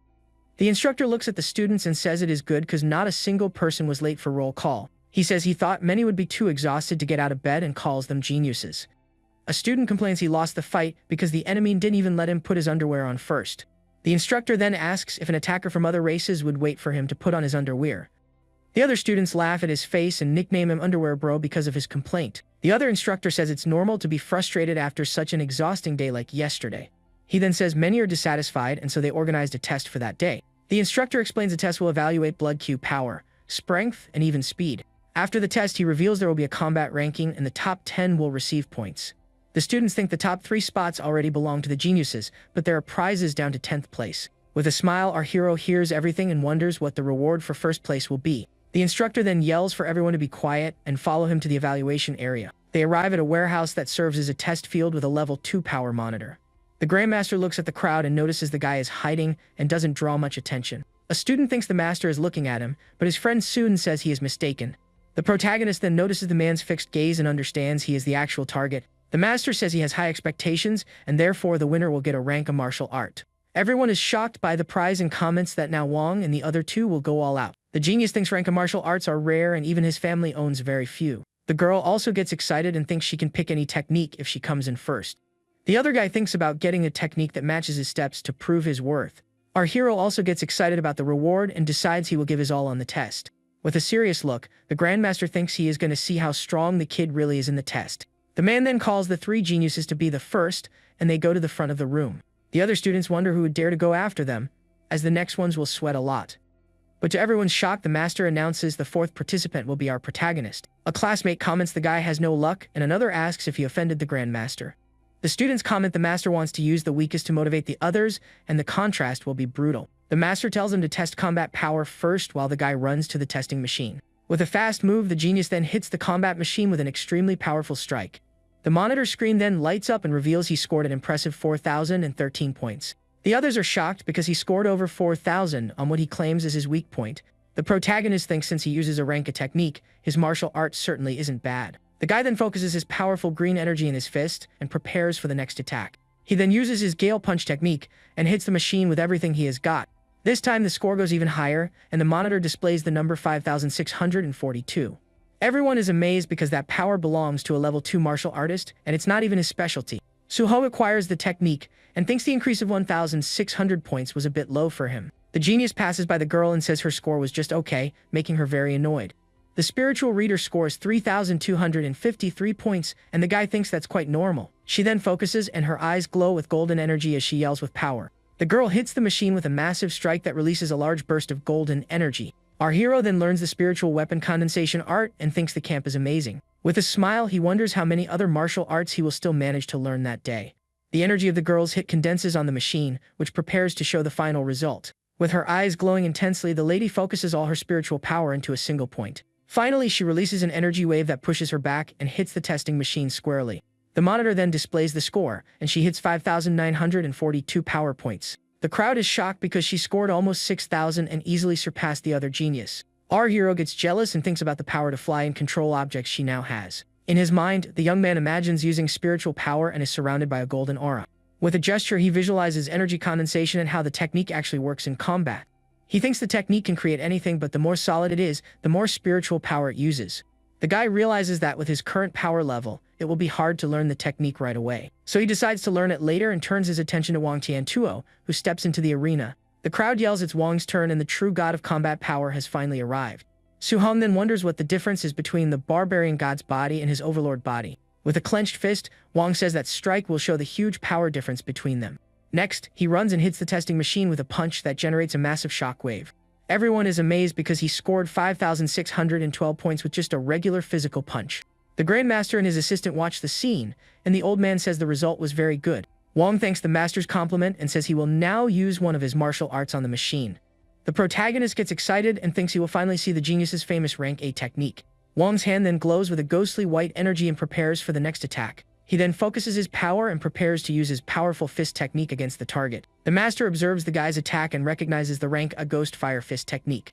Suho acquires the technique and remembers it costs 2,800 contribution points. With his eyes glowing in a ghostly light, the genius then yells and advances to attack. He then hits the testing machine with a powerful strike that releases a wave of white energy. The scoreboard goes up to 7,534, and everyone is shocked by his power. The master praises him and says he might become a grandmaster, and the guy thanks him. With a serious look, the man then calls the next participant and says it's now Su-hong's turn. The crowd mocks him and says the guy is going to embarrass himself after the three geniuses before him. The master explains the first punch is pure physical strength and he cannot use martial arts. Our hero then gets into position and an aura of power starts to emanate from his entire strong body. With a totally focused look, he takes a deep breath and gets ready to show his true strength. The young man advances with everything and thinks the test reward will surely be totally his. His punch then hits the machine and causes a huge dust explosion that covers everything around. After the smoke settles, the monitor lights up and reveals the score of 6,551. The Grandmaster is shocked and thinks he still underestimated what a freak the kid really is. The entire crowd falls completely silent and stares at the scoreboard, unable to believe what they see.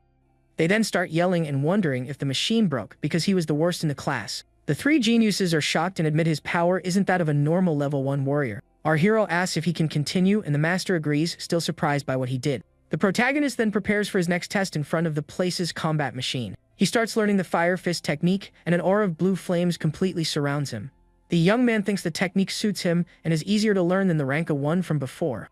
The assistant says the kid is from an ordinary family, so his technique shouldn't be anything strong. But the master thinks the martial art he will use is definitely not low level. The guy's system shows he learned 100% of the technique at the entry level. Everyone is shocked to see he is using the same technique as Wang and wonders how he knows it. With a smile, the young man thinks he is going to test the power of the offensive rank A martial art. He then attacks the machine with a powerful strike that creates a huge and devastating impact. The crowd yells his power is greater than Wang's and wonders what his score is. The screen shows 9,013, and everyone is shocked because the level 2 standard is only 9,000. The assistant says the data is garbage, and the master agrees the kid is a real monster. Wang says he must have hidden his vitality, and it's not shameful to lose to him. Someone yells the guy's vitality is only 137 and thinks the machine broke. The assistant finds the scene ridiculous because the screen shows only 137 vitality. The crowd says it's insane to have 9,000 power with only 137 vitality. The protagonist then steps out of the test capsule under the watchful eye of the Grandmaster and the others. The master then tells them to stop crowding and that they will begin the real combat test. He explains whoever isn't challenged by anyone will be number 1 and get the reward. Suddenly, Lin Xin approaches and starts talking directly to the Grandmaster at the venue. With a confident look, the genius then points to the guy and says he wants to fight Su Hong. He explains the opponent's vitality is weak and he can beat him with just his speed. But to his surprise, the Grandmaster denies his request, and the guy yells it can't be like that. The master then says all three can go after our hero at the exact same time. The geniuses feel insulted and ask why they should attack together, and one fears hurting the guy. With that, the Grandmaster asks Su Hong's opinion, who calmly says he has no objections. The trio gets annoyed by his arrogance, and one says he can easily beat him alone. The man then gives the signal and authorizes the start of the combat among the four in the middle of the arena. Instantly, the three geniuses charge with everything at our protagonist standing there. The white-haired guy plans to use his speed to corner and ambush Su Hong from behind. Suddenly, his companions yell for him to be careful and dodge the incoming attack. But it is already too late, and our hero appears right in front of him, leaving the genius completely shocked. With a cold look, the protagonist says goodbye while preparing his powerful strike against him.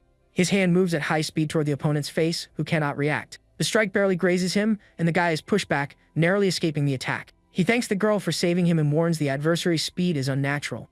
At that moment, the young man feels the mental power controlling him, and says he isn't used to it. He then looks at the group and understands the spiritual reader is the biggest threat right now. Therefore, our hero decides he needs to take her out of combat first and advances rapidly. The lady then uses her cloud step technique to dodge the guy's attack there. The other genius is shocked because he knows the same technique and assumes he has two attributes. He yells he will block the young man's advance while the girl should use mind control. With his fist glowing, the genius then gets ready to use his ghost fire technique. But the protagonist also uses the ghost fire fist technique with a bluish aura. The girl uses her mind power and yells for the opponent to freeze right where he stands. The young man feels the pressure and realizes her mind control is stronger than he thought. Meanwhile, the other genius takes the chance and advances with a powerful kick against him. The master thinks it was too early for the fight and her skills are hard to deal with. But to everyone's surprise, the guy smiles even under the lady's mind control. With a quick movement, he clashes with the other guy's fist, forming a shockwave. Then our hero unleashes his power and uses brute force to break free from the girl's control. The lady is shocked to see he broke her technique and ends up coughing due to the impact. Next, the protagonist manages to grab the opponent's fist, who tried to attack him head-on. At the same time, he blocks the other genius's kick by holding his leg with his other hand. He manages to stop both attacks at the same time, leaving the two geniuses immobilized in the fight. The crowd yells it's absurd, he stopped everything just with physical strength, and he is a beast. The kicking genius gets stuck and can't break free from our hero's iron grip. The other guy also tries to break free, but the protagonist's strength is too much for him. The white-haired youth then screams in shock and pain upon realizing the situation he got into. With a smile, our hero then starts spinning the two opponents in the air as if they were dolls. The other guy gets desperate as he didn't expect the fight to take such an unexpected turn. With his eyes glowing with white light, the protagonist prepares for the final strike. He then slams the two hard onto the arena floor, creating a huge crater in the place. The guy ends up face down on the ground and complains about his terrible current situation. Meanwhile, the other genius spits to the side and looks far more injured than his friend. The other students are completely shocked and can't believe what they just saw. The crowd comments the fight was too brutal and our hero showed no mercy at all. The two guys stay on the ground defeated and with a look of pure disbelief on their faces. Su Hong then approaches the two fallen opponents and observes them with a calm look. Suddenly, the girl raises her hands and surrenders, afraid of being the next to take a beating. With her eyes locked on the young man, she slowly backs away and yells for him not to get closer. His classmates comment he really won and call the guy a monster for defeating the trio. The master then steps up and asks if anyone else wants to challenge our protagonist in the arena. Everyone stays silent, and one of them says only an idiot would dare fight him now. With that, the Grandmaster declares Su Hong the winner and tells the others to continue the contest. He then calls the young man over and says that is number 1. He can pick his rank a technique. Our hero smiles and gets excited about the idea of getting another martial art. As they walk, the man asks why the guy hid his strength for so long over there. The protagonist explains that without power or influence, he would become an easy target if he drew attention. The old man laughs and says he likes smart people, and the test was made to help him get resources. He then assures he will protect him, and he doesn't need to hide anymore, and the young man thanks him. They reach the martial arts pavilion, and the master asks for the list of all techniques in the place. With the list in hand, he asks the kid which technique he thinks is best for him at that moment. The master asks which techniques the guy already masters, and he lists several powerful martial arts. The old man is shocked because he doesn't have those arts and realizes he learned just by watching once. With a look of amazement, the Grandmaster thinks the young man is truly a real monster. The receptionist is amazed to see the master brought the boy personally to pick the technique. He then suggests a controlled technique called Flame Cage to trap enemies. He explains the art is hard because it requires energy control, but he believes in the young man's talent. The man says he knows the technique and will do a demonstration so he can decide later. With an excited smile, our hero thanks the Grandmaster for the opportunity. A small golden flame then appears in the palm of the old man's hand as he prepares for the technique. He creates a flame cage and says that although it does no damage, its usefulness in a fight is immense. The master explains the strategy is to trap the enemy with the cage and then attack without mercy. With the technique, he says it's possible to get an instant takedown if used correctly.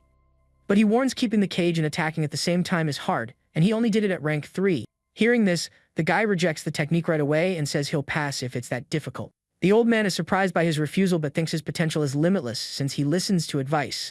But actually, the young man already acquired the technique and asks the master to help him find another one. Then the man suggests a defensive technique, since he masters the other combat areas. He shows the thick earth armor that condenses earth element energy for defense. The guy thinks the technique matches his body and the result will be amazing, so he accepts. The master then asks what his special physique is, and the young man answers it's the overlord body.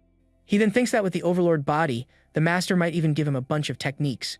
The old man says he's never heard of that physique, and the young man admits he made up the name on the spot. But the man is impressed because he blocked it genius, and he's never seen a rank 1 with so much power.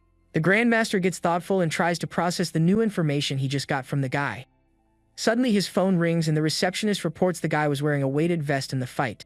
The man asks if it's true and the young man confirms, saying he wouldn't get points if he took it off. With that, the master freaks out and thinks he can't judge the kid with normal logic because he's a monster. Then he tells the guy to forget the points and take off the vest because the rewards will be bigger. The lady offers to help, and our hero warns the vest is a bit heavy for her. She brags saying she is a rank 2 martial artist and can easily handle the weight. But upon grabbing the vest, the lady gets a look of pure shock at the item's weight. The vest then falls from her hand and cracks the pavilion floor from the impact of the fall. She asks the vest's weight and the guy says it's 5 tons, leaving the master shocked.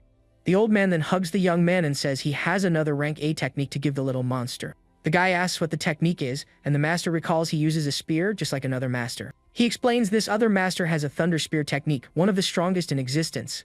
The guy asks if it's okay to take the technique, and the man says the other master mocked them. So they're going to Yang City the next morning to get revenge, and the young man agrees. At night, we can see the outside of the dorm where the camp students are resting. Our hero then arrives in his room and notices the place was all set up for him by the camp. The system shows the new techniques, and the guy decides to practice to master everything by morning. Elsewhere, the master calls Jiang and tells him he's bringing a student to challenge him. Jiang laughs and says his camp produced a wood spirit genius who is already rank 2. He brags that in 2 days the student already mastered the rank 8 technique called wood prison. Then we see the student in question, a green-haired young man who looks very strong and well-trained. With a focused look, the guy concentrates his energy and prepares to show his skill. He then uses the wood prison, and giant green vines burst from the ground with full force. But suddenly, the vines stop moving, and the technique is interrupted halfway through the process. Next, the powerful wood technique dissolves into many glowing green light particles. The young man looks disappointed, and his master says control techniques are not easy at all. With a determined look, the guy asks for 1 more month to be able to master the technique completely. Jiang then brags to Kyun and says the student he trained is not just any trash. On the other end of the line, the Grandmaster gets furious at the provocation, and the other hangs up on his face. The man then tells his student not to go hard in the fight and to let the opponent save face.